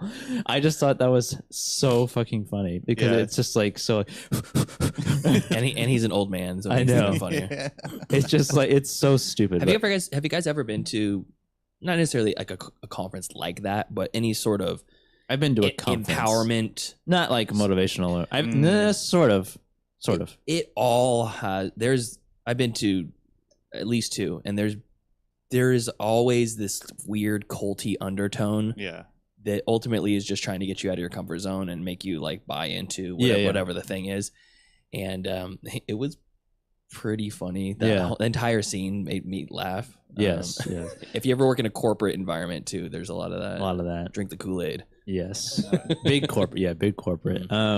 His friend that gets him to go, I thought was pretty funny. Like him, like when he runs into him at the bank and then he just like I love throws a rock at the like, tell me to throw this rock out the window. Ask me if I want to throw the rock out the window. Yes. Yes. And then when he's at the conference, like his facial expressions that he's giving him when he's like, he's It's like so intense. He like becomes he's a member. He goes into member mode when he's there, and he goes, "No man, no man, no man." He gives him this look that is just like just like my favorite part about that about the whole John Michael Higgins character is after the conference is over, and he's like, "So you gonna follow through with it?" Oh yeah, maybe. He's like, I didn't know you were a maybe man. I didn't know he just came from a maybe conference. Yeah, exactly. That's it. And then when he leaves, and I'm like, well, who's gonna push him? In my head, I was thinking, story structure wise, who's gonna push him to do this? He's not gonna do it himself. The character doesn't make sense. And then the homeless guy's like, hey man, can I give me a ride to the park? Oh, and then he runs back. Yeah, yes, he will. And then he closes the door and he's like, "Can I use your phone?" And then he comes Absolutely, you could lose his phone. I'm like, what an asshole. I know. That and I liked the way the story built from there. It was fun. It was well written. I feel like the weak part about the movie was probably the directing. That there wasn't, like you said, there wasn't a cohesive vision about are we leaning really into the camp and the cheesiness of it, or is this going to be something that's plausible within the realms of the reality we all live in? Yeah. Because just take for example the first time you're introduced to Carl's ex-wife. They're at a TGI Fridays or something. Yeah, the Bigfoot Lounge or Lodge or something. Is that what it like was? That. Yeah. Okay. Okay. So that was the Bigfoot Lodge, and they go there to celebrate the engagement of Bradley Cooper, his best friend, and his newly fiancée. That he doesn't even know her last name. Oh, I thought it was that he wanted to take Carl out to tell him that he got engaged. Yeah, and- it was. They went to celebrate the fact that they just got engaged. Oh, okay. And tell Carl, and then he spots his ex-wife across the bar, sees her, tries to bounce, and she approaches him.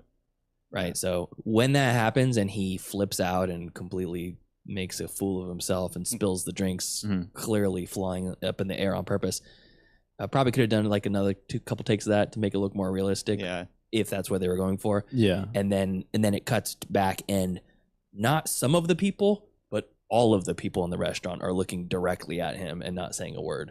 Oh yeah. It's like no one's has shame, and where they're like, when someone breaks the glass and you kind of like look, you kind of want to look, but you don't want to be rude. Yeah. What was the line he says after he's exiting the bar? He's like, he says, well, I'm gonorrhea. Oh yeah. He's trying to be cool, like, hey, broseph. And he's like, that didn't sound right. Anyway, finishing my initial thoughts. Oh, sorry. Thought you were done. But yeah, it's a totally like okay comedy that with some really like funny moments in the movie. I just wish that they leaned in more into the ridiculous, like leaned into more like Jim Carrey's like I guess comedy style, even though this is like I guess like post Jim Carrey sort of era, you know what I mean? Because like he had like an era of like comedy movies that he was releasing. Yeah. And this is like almost like kind of like a reintroduction, it feels like, of his style, but then like they wanted to like tame him for some reason to keep him, I don't know, more relatable, or I don't know, idea. Maybe it was part of his own thing. Maybe. Well, rebranding. Well, That's kind of what I mean. I think yeah. his last film was Eternal Sunshine, which I think that came out in 2006. So No, his last movie he made? No, before he made. before he made okay. Yes Man. So I think. Are you done with your initial thoughts? Yeah. I was going to go into his filmography. Filmography, yeah. What a word. I mean, he started doing the serious stuff in 1998, as far back as 98 with The Truman Show. Oh yeah. And then it went to 99 with A Man of the Moon. Back to Ridiculous with Me, Myself, and Irene in 2000. Oh, yeah. How the Grinch Stole Christmas also in 2000. The Majestic in 2001, another serious movie. Then went back to Bruce Almighty in 2003, which I feel like is pretty high in the later. Probably funnier than this. Yeah, I'd say so. Yeah. Me and Brie were talking specifically like ranking his movies. We go off the top of our head. And then that was in Bruce Almighty 2003, Eternal Sunshine 2004. Oh, that was in 2004. Wow. It's a series of unfortunate events. He found the ridiculous Count Olaf, Oh, yeah. also in 2004. 2005, Fun of Dick and Jane. 2007, Number 23. 2008, Horton Hears a Who, recent streaming pick. Same year. Yes, Man. Yep. Also 2008, Yes Man. And then 2009, I Love You, Philip Morris, and A Christmas Carol. Huh. So he's kind of all over the place with the work he takes on. I forgot he was in one episode of The Office. Was he? Yeah, he plays like he's interviewing for Michael Scott's position. Oh, interesting. Going to the Finger Lakes. 2011. Kick-Ass 2. Mr. Popper's Penguins. Dumb and Dumber 2. Sonic most recently. And then he did a collaboration with The Weeknd. Oh. If you just look from that and I started out in 1998 with Eternal Sunshine. I could even go back further from that, from right before that, 97, Liar Liar, 96, The Cable Guy, 95, Ace Ventura 2, 95 also, Batman Forever, 94, Dumb and Dumber, 94, The Mask, 94, the original Ace Ventura. She's like, what? Busy. I know, that was list era of Jim Carrey. And then 90, and then a little bit of a gap, and then 88, Those Girls Are Easy. And then one was Once Bitten. 85. Jim Carrey vampire movie. Really? Yeah, you ever seen that? Mm. Oh yeah. I feel like Brianna has talked to me about it. She loves vampire stuff. Jim Carrey as a vampire. Now I'm like thinking of Jim Carrey movies now instead of Yes Man. Let's see. What was a really fun part of Yes Man? What do I do? Yes Man. Yes Man. Yes Man. Yeah, it's like actually I know I did have a thought. Yeah, you said, Pete, this was a well-written movie, and I agree. And I think a good example of that is when he's walking back from dropping off the homeless guy, to the gas station. He's filling up the gas, and that's when we're introduced to Zoe's character and Allison. Oh yeah, Allison. I can't recall like how that exchange like happened. Like he said, I think she takes a picture of him. Oh, that's right. She takes a picture, and then that back and forth was pretty cool. He said something along the lines of, "Oh, I just didn't walk 20 miles down the road after dropping off a homeless person who then she used your phone battery." She asked him if he ran out of gas because he's filling up a gas can by himself without a car, and she goes, "Oh, that sucks. I ran out of gas last week." He goes, "Did you do it because you gave a homeless guy a ride to the park, and then he used all the battery of your cell phone too, so you couldn't call AAA?" Yeah, I really enjoyed that. He was his dating style approach was really like bordering on negging. Yeah, because she would like tell him about her ex later on when they were dating, and he's like, that's great, but can you like trim the story down? You warn me that it's going to be such a long story next time." Even though it was very like story. it was a really short story, and then it's very like similar in humor as like telling like somebody who is not very excitable, like, you calm down. You need to you need to chill out. You're really tiring me out here. Yeah, I when he was in the Yes Man sequence of events, and he was like treating her that way, where he's just like, "Oh yeah, it's a long story." It didn't come off as funny to me. It just kind of came off as like asshole. Yeah, like snarky. Yeah, snarky. Like it just borders on being like Tone always on type of tone that line, Ka. Which is a great nickname given by Norman. Oh, Car, yeah, Ka, yeah. So I mean, it kind of, and it's weird too because it jumps back and forth. Is that my nickname? It can be my nickname. Yeah, I call you Ka. Norm.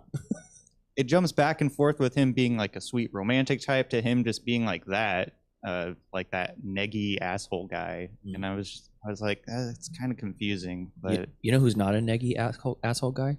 Charlie Day in I Want You Back. Oh, I'm sure he's a sweetheart. 100% genuine. I'm sure he's a sweetheart in that one. But he can't do the thing with the tape around his face. So it's true. I liked that all his little stuff paid off too. Yeah, that was cool. Maybe the airplane ride didn't pay off for the story. Mm-hmm.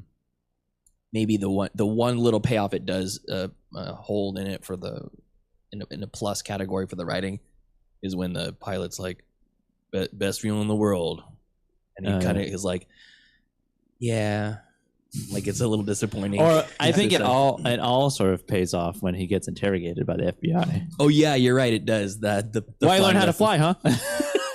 Why'd you approve a fertilizer loan? Yeah, for explosives, which I don't get that. Oh, because you can use fertilizer to make explosives. I don't. You can add Ted K. You can ask Ted K. Oh shit! Oh, speaking of which, I completely forgot. I finished my second book for the year. Fight Club. Fight Club. Oh, nice. Learn how to make nitroglycerin in it. It's pretty cool. So we're gonna do some of that after this. If anyone wants to join. All right. Is that the soap stuff? Yeah, soap, and well, they actually tells you like 5 or 6 different ways to make napalm and explosives and stuff. Yeah, sounds like a great book. It is. It's a fantastic, and yeah, it was actually really enjoyable. I'm on Interview with the Vampires, the new book. Nice. News and rice. Yeah, no, Gavin Chatter. The most, I think, the craziest part of this movie to me is his neighbor, the old woman. I think that scene is I was like, this has like, I feel like this borders on like an R rating. I don't think it's rated R, but no, it's PG-13. He does drop an F-bomb. He says "fuck" once, and then I looked it up to see if there's. And then he says it again, but it gets bleeped out, by something like happening in the scene. Oh, okay. But then that scene, the grandma, I was like, it's right on. I was like, this is almost like something about Mary type you of. You need a release. It was sexual release or grandma's boy. You need a sexual release. Yeah, I like that she trope. Takes out the dentures of the sexually active old promiscuous woman. Yeah, because it's probably more true to life than we all would think to imagine. Yeah, that's all. The grandma's fucking. The elderly community is a whole different culture that is unknown. What do you think is going on in those retirement homes? Why do you think all their doors are open all the time? I did read a story years ago about how gonorrhea and syphilis is running wild in retirement homes because they're all just they bang bareback because they can't get pregnent. Yeah, exactly. So they're just fucking. But they can get STDs. That's true. But they're like, I'm gonna be dead in 4 years anyways. Of a shitty I'll shitty rash for a little bit and then die. The old woman in Grandma's Boy, also the slutty grandma. Yeah, she's talking about how she banged Charlie Chaplin. Isn't that Cloris Leach? Cloris Leach? No. Okay. No. But when is that her name? Cloris Leachman plays the slutty grandma in Beer Fest. Ah, yes. That's how an ancient way we used to warm sausages back in Germany. Jesus Christ. Oh yeah, she's like taking it, like jacking off the sausage. Oh, God. But I did like when he said, because he's like having a conundrum. He's like, "Oh God, I have to say yes. No, I'm not going to." And then he falls off the stairs. Oh yeah, the dog almost attacks him. Oh yeah, that's the whole subplot is that if you say no, the universe knows. Yeah, and your life goes to shit. So every time he had said no, a series of unfortunate events would happen. Wow, look at you. Look at that. Wow. That is the old woman in that. Her name is Shirley Jones in Grandma's Boy. She's been in a ton of stuff. Mm-hmm. Yeah, that whole like breaking the covenant against yourself was pretty funny. Yeah. I thought that was well executed. And I did like when he finally does break the covenant with his ex-wife. Mm-hmm.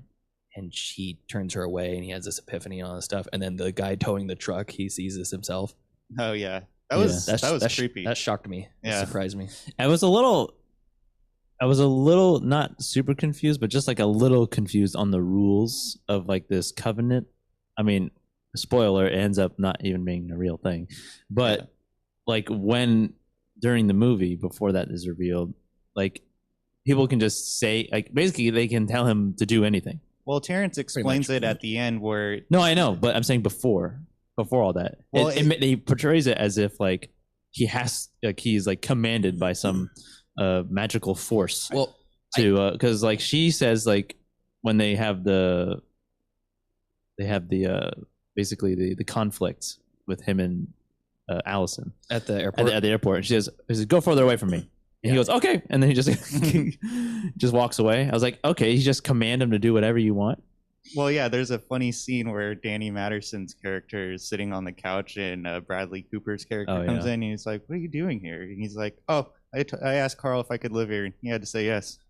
I know, and he's always borrowing his car. Hey, man, thanks for letting me borrow your car. You might notice there's a bumpers missing, but I gave him your insurance information. It's all cool. Yeah. It was bordering right on like Supernatural. Yeah. Like Charlotte, like Liar Liar. Like Liar Liar.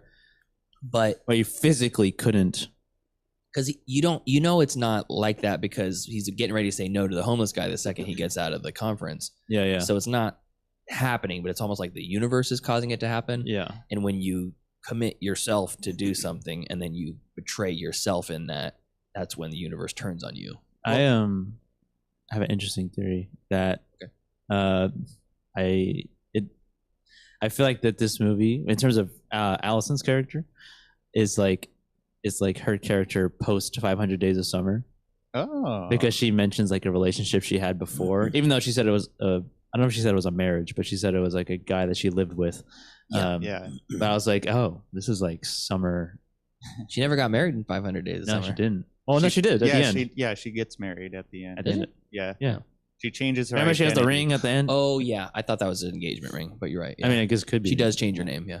I'm pretty sure. But yeah, I was like, this could kind of be post 500 Days of Summer, even though it was made before the movie. But to expand on your point about like the rules of the yes man, when Terrence is giving the speech, I think really his philosophy is in the right place because he explains like, no, you're not supposed to say yes to everything. You're just supposed to say yes to like the things you really want to do. Yeah. But then I think he like has a throwaway line where he's like, yeah, but you know, like I'm just like, this is like a scam essentially. He's like, I'm just riffing. That's Yeah. what he says. Yeah. I was up there. He's like, I that was started nothing. There's no covenant. Yeah. It's just riffing. Yeah. You're making me look bad. I liked gosh, I lost my train of thought here. I liked her little jogging thing. At first, I was like, "That's so stupid." I know the That's like, that's jogging so stupid. photo thing. But then I was like, "Well, there's some pretty good views up there." But how good of a picture are you gonna get while you're running? I know you have to like stop at some point and take a photo. Everyone literally is just running, snapping as they go. Also, when she talks about that, when they're talking about that, like the night before, and he's like, she's like explaining the time. 6 a.m. And he goes, 6 a.m. I've never gotten out that time ever. I'm like, 6 a.m. That's not that early. I mean, on a work day, you work at a bank. Yeah, but banking hours though. Yeah, the bank opens like 11:30 in the morning. I guess so. But I mean, ever in your life? Yeah, that does seem strange and concerning. Maybe he's a night owl. You know, people say like, oh, I'm tired. I've been up since this morning. Like, Yeah. you're supposed to be up since this morning. I don't think I've ever heard anybody say that. I've been up since this morning. Brianna's in the chat and she says, I think 500 Days of Summer was made after Yes Man. It was. I did mention that. Oh, okay. I didn't hear that part. But the movie could take place post. So it never indicates the year. 500 Days of That's Summer true. is a prequel then. Yeah, or 500 Days of Summer takes place after Yes Man. before, whatever. It doesn't matter. I have a suggested rule that we're gonna have for Hollywood. Okay. At the time and date and year right in the beginning, no matter what the movie is. No, it's gonna be that we have all the characters. All the characters have to be named after the actors. Oh, yeah. So yeah. it's always gonna be Jim. Like Terrence Stamp plays Terrence in every movie. In every movie, it's always gonna be Terrence. Daniel Day-Lewis is always gonna be Daniel. I always thought that was like an interesting choice. I mean, is it just a coincidence, or they're like, yeah, your name's Daniel, that works? Yeah, it is strange. Maybe there's on production people keep calling this actor the wrong name, so they just change the character name or something. Yeah, maybe. Or you look like a Terrence. I always thought you looked like a Terrence. You look like an Udo. Your character's name is Udo now. Yeah, exactly. I think I mentioned this last episode when this movie was chosen, but like I just think it's interesting that Jim Carrey's been in a few movies where his character is forced to do something by some nature, more supernatural or a superstitious nature. I just think it's funny that he's like the mask is like he puts on the mask obviously, but like, and it's like it's not a curse, it's like it's a supernatural tribal mask. Yeah. And then Liar obviously is the birthday wish. Yeah. And he's forced to do it. Although if this movie did expand, I mean, they could have done it that way. It would have been less of like a fantastical movie if they did it like in Yes Man, where it's like the kid explains, birthday wishes, they don't mean anything. There's no covenant between me and you, Father. Yeah, you idiot. That is not even real. I've made, you know how many birthday wishes I've made in my life that never came true? I've told everybody my birthday wishes. Yeah. I tell them all the time. I know. I think his Jim Carrey's strength comes from like having that sort of situational concept of supernatural. I don't know what you would call it, supernatural nature forces. I think he thrives on that because it forces him to be the Jim Carrey that everyone. Dumb and doesn't Dumber. know. He was dumb. Yeah. He was forced to be dumb. Bruce Almighty. I know. God. Forced to be. Was he forced to be God, or was he like offered to be God? No, I don't remember the setup for that. he was forced to be God because God wanted a vacation. But why did he choose Bruce? I forgot why he chose Bruce. I don't know. I haven't seen that movie in a while. Yeah, I don't remember the beginning of that. I only remember once he's God. Well, I have my replacement now. He's Bruce Almighty. Yeah, there you go. And then Evan Almighty. We're gonna go through the who's that? Who played him in that? Steve Carell. Steve Carell. Was he the same character from Bruce Almighty? Yes. Okay. Yeah, he was the asshole news reporter. I remember that his word spaghetti scene is pretty good in that. Oh yeah. That is a good scene. God damn it. Yeah, I've never seen the first half of that. So Bruce Almighty? Yeah, maybe like the first 20 minutes. It's in the same realm as this movie, but probably a little funnier. Cheered up a little bit.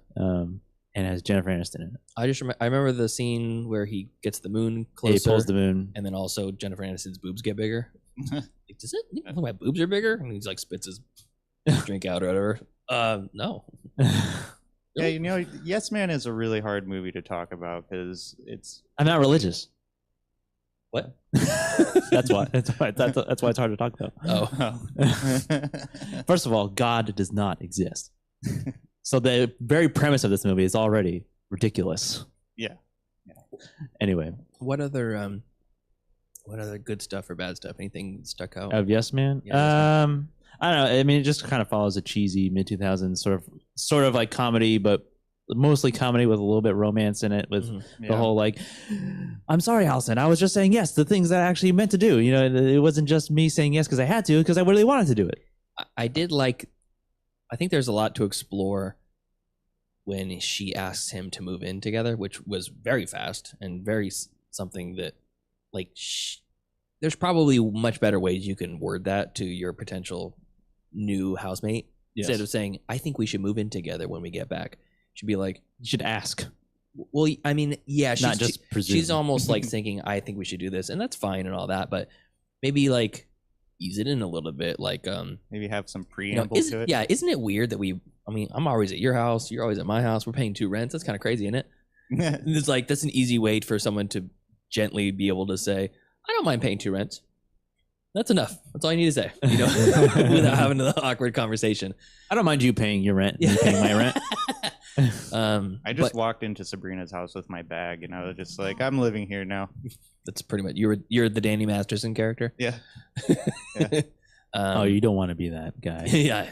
Not the actor. That's what I'm aspiring to. That sweet mustache. Oh, jeez. That it was a dynamite mustache, though. But there is a lot to explore, though, within the confines of the movie, though, because he does pause, and he says, "Oh, we have clarification. God chose Bruce because Bruce was constantly talking shit about how God's work. About God's work and saying that he could do better. So God was so like, it's fine, a little prove it." similar, because like I mean, this one and God, Bruce Almighty, it's a little. Someone was listening. Yeah. In Yes Man, it was just like a coincidence. He ran into a friend. The friend asked him to come to this conference, but he was living a certain life that basically called to this answer. It was the universe, man. Yeah. But yes. But anyways, the that whole conversation where he hesitates and then she goes, "No, you paused. Like, I don't think that that's an indictment of like anything. Like, yeah, why is it bad for you to pause? No. I don't agree with that distinction at all.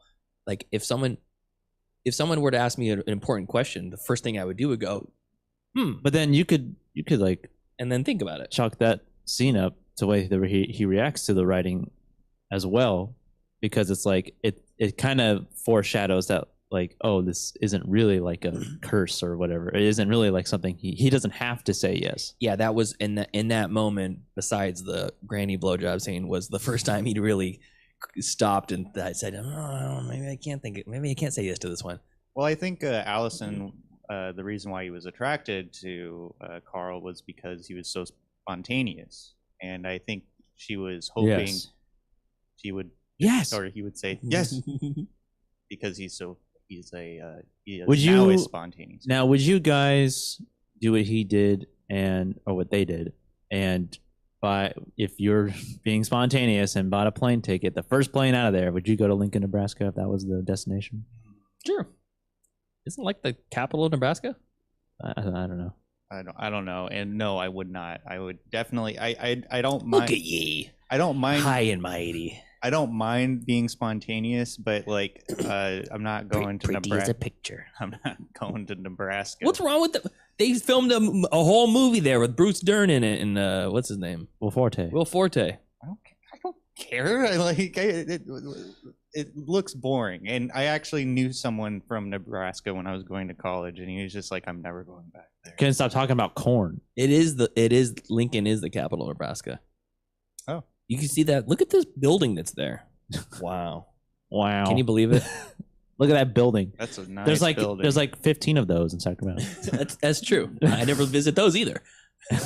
I bet people are probably thinking the same thing if they're in I don't know, New York, and they're like, okay, maybe not New York because that's a really far flight, but they're in Dallas or something. They're like, okay, random plane flight. Let's go to Sacramento. I'm probably thinking, all right, maybe not. Someone from Nebraska is doing this, and they're like, Sacramento's the capital of California, you know. Yeah. People talk about LA and San Francisco. But It's according to this, the farm to fork capital of the world. Yeah. And Nebraska's full of farms, so our farms are going to their forks. I don't want to alarm anyone, but I'm on 1% on my computer. Okay. So, well, maybe I should. I should plug you in. Hold on. You might lose me here in plug them in. Plug them in. We're almost done.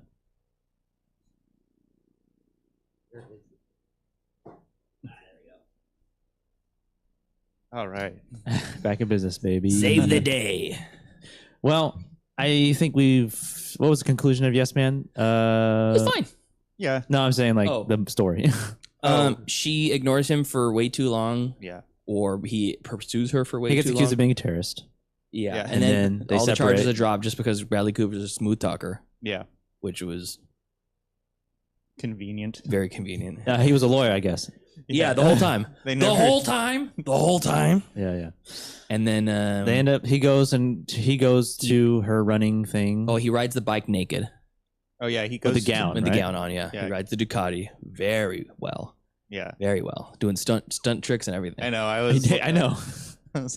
He's going nose manuals. Also, that's 6 a.m. in LA. Yeah, I know. He's like, it's 5:45 in the morning. The or sun is like it's like 9 p.m. or 9 p.m. 9 a.m. Yeah. Yeah. It's like 6 a.m. It's so bright. It's like the sun is rising. I feel like still. I did like that tongue-in-cheek scene. How did he get to the hospital again? He got in a car accident with Terrence. Oh yeah, because he hid in the back of his seat. He jumped in his classic drop top Rolls Royce. Yeah. What were you doing in my car? That's what he sounds like. That's pretty good. That's pretty good Terrence Stamp impression. Thank you. Could also be Malcolm McDowell. That's what I thought it was when he came out. Malcolm McDowell looks very gaunt. Yes. Then he crashes her jogging class. Yeah, and gives a speech about how he was saying yes to things that he really wanted to do, and then talking about the whole moving in thing, and then he wins her back, and then he gives the same speech that every bully does in one of those Never Been Kissed type movies, where he's like, no. At first, it started as a bet, but then I fell in love with you. Yeah. And how do you not tell someone about your marriage? Yeah. Oh yeah, to the Pakistani woman. No, this old. Farnoosh. He never married Farnoosh. Oh, I thought that's what they were referring to. No, they were dating. No, his wife. His wife who met at the bar. Oh, they met at the bar and said he got his gonorrhea. I thought it was the Pakistani girl. I don't think you Persian. sign up. Yeah, she's Persian. Oh, it's Persian. It's Iranian. Oh, okay. I don't think you I don't think you sign up for the marriage. You just sign up to meet someone in hopes that you'll get married. Yes, like Christian mingle. That totally went over my head. I mean, but the Christian mingle is that you get married immediately. Yeah, it's true. That's how it works. It's called ChristianMarriage.com. Yeah. Oh. Are you over the age of 18? You're too old for this. You don't have to be lonely. Then at Farmers Only. Then he forgets that he was supposed to plan the bridal shower or engagement party or bridal shower. Bridal shower. And so he forgets, and then he has his and then he didn't, and then he did it still. It's a big fish moment that they really don't play on, where all the people that he met along the way. It was very Big Daddy-esque at the Hooters at the end. Oh yeah. And I was thinking she's probably really excited to be in this restaurant full of people that she doesn't know. I know, that's what I was thinking. All his friends and acquaintances. I know. But still, she had a good time. Yeah. And then what's the last shot of the movie? They're kissing on the overlook, and everyone's taking pictures of them. Right? Oh yes, I think so. The one guy, the hipster guy that's wearing the Cobra Commander shirt. Oh yeah. Keeps taking pictures of them. Yeah, and they're chastising him, and then when they start really making out, everybody takes pictures of them. And then it ends. Pretty sure. Yeah, I thought and then there's the rollerblade thing. Oh, then no. He does a charity, donates all the clothes. Everyone's naked, and then everyone's naked that's the last shot. At the Yes. Everyone's naked at the cult, cult convention. I think that's the last shot before the credits roll, and then the credits roll, and then there's a denouement, right, of the bodysuit. Oh yeah. Do you see that part? There's a what? Remember it's like one of the guys he gave the loan to, he was talking about his revolutionary rollerblade suit. Oh. And then they do the downhill luge, but there's roller skates all over their bodies. Oh yeah. And she's wearing the ridiculous chest plate with like the boobs molded into it and only 2 wheels. And he's got 20 wheels on his chest. Oh yeah. So dumb. Yeah, and then I think that's the end of it. It's like a helicopter shot takeaway of the LA canyons or something. All right, so that was Yes Man. We did it. And time to grade, Tyler. I give this C-. This movie is there's some parts that I can remember, but for the most part, it's pretty forgettable. Kind of hard to.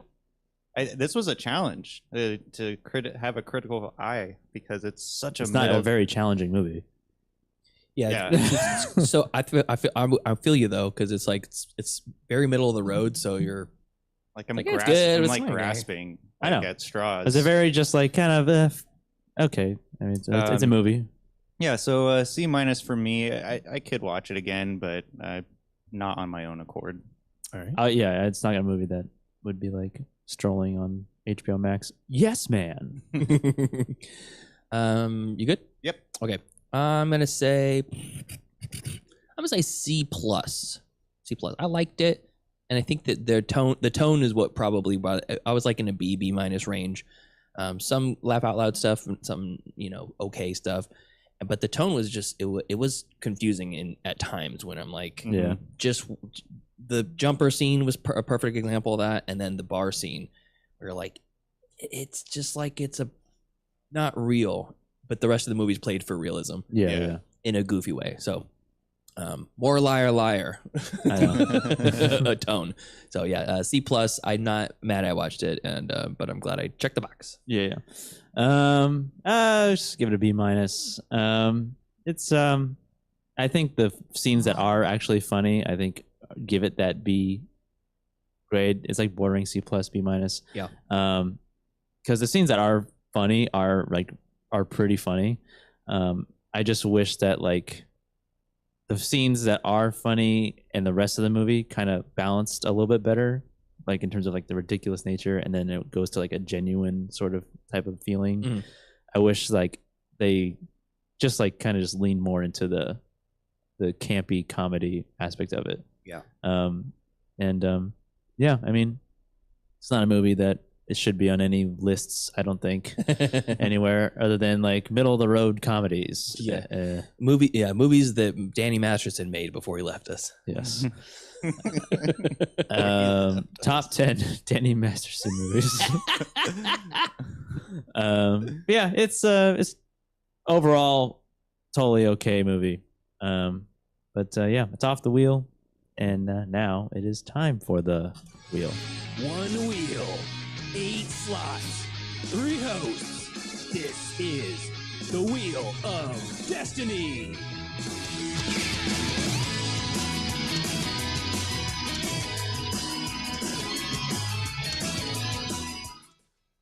Okay, Joseph, we have Yes Man off the wheel. What are you replacing Yes Man with? All right, I am prepared this week. And this is a movie that I've never seen before. I believe it is foreign. And it is called Come and See. Oh, yes. I've been wanting to watch this so bad. Yes. I've heard so many things about this. This is a movie made in 1985. I believe it is Russian. I think it's Russian or Polish. Very topical.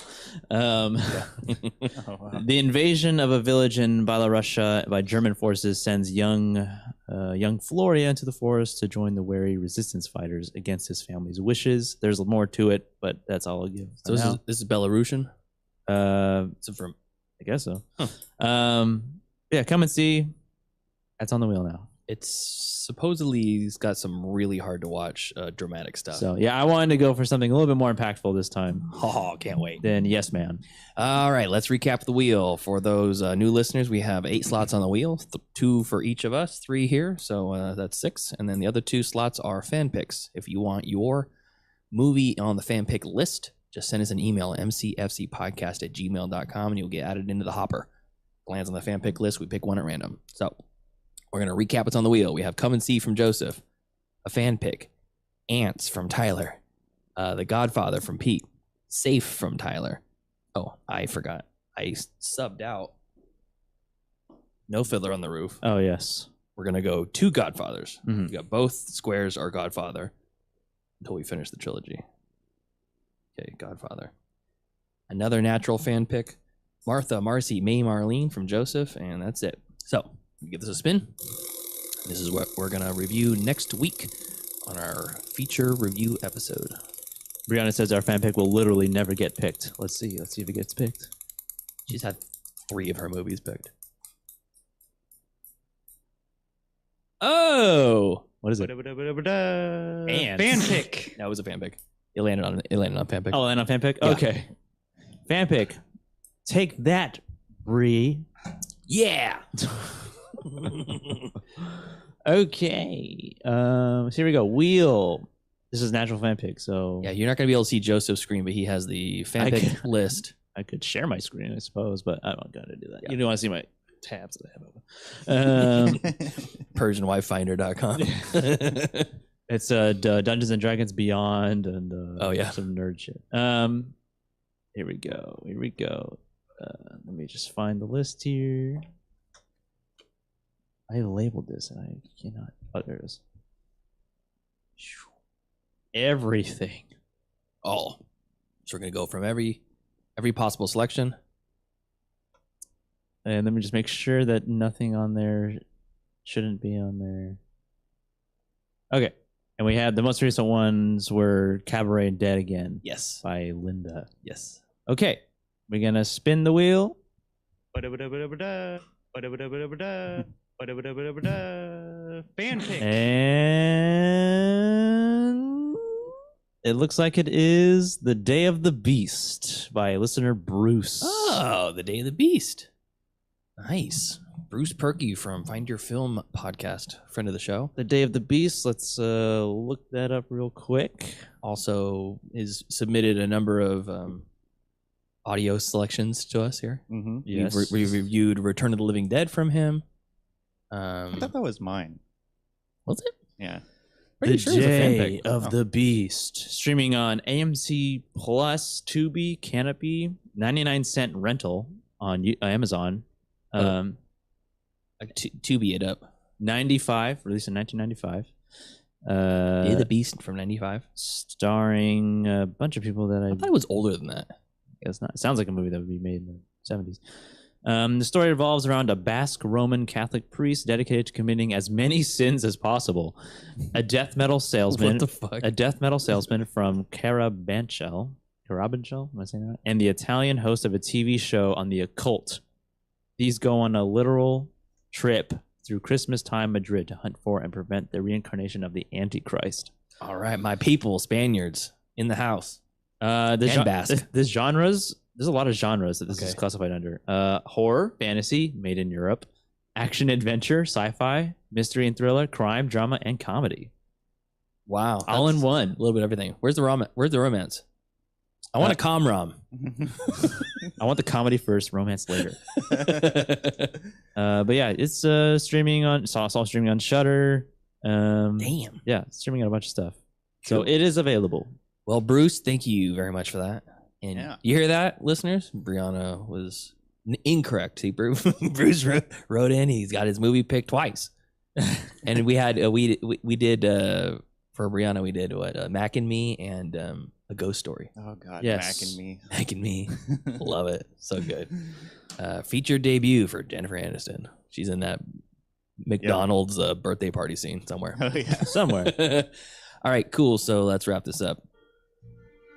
Thank you for listening to this episode. Follow us next week when we review Day of the Beast from listener Bruce, and we gab and chatter and bring you streaming pics and all that good stuff.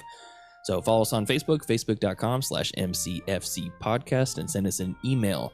Do you like the stream? Do you want to hear something new, something different? What are you watching? What do you want us to watch? Just send an email, please. And follow us on Twitter at podcastmcfc. Follow us on Instagram at Middle Class Film Class, and leave us a voicemail at 209-730-6010. All right, we'll see you next week. See ya. See ya.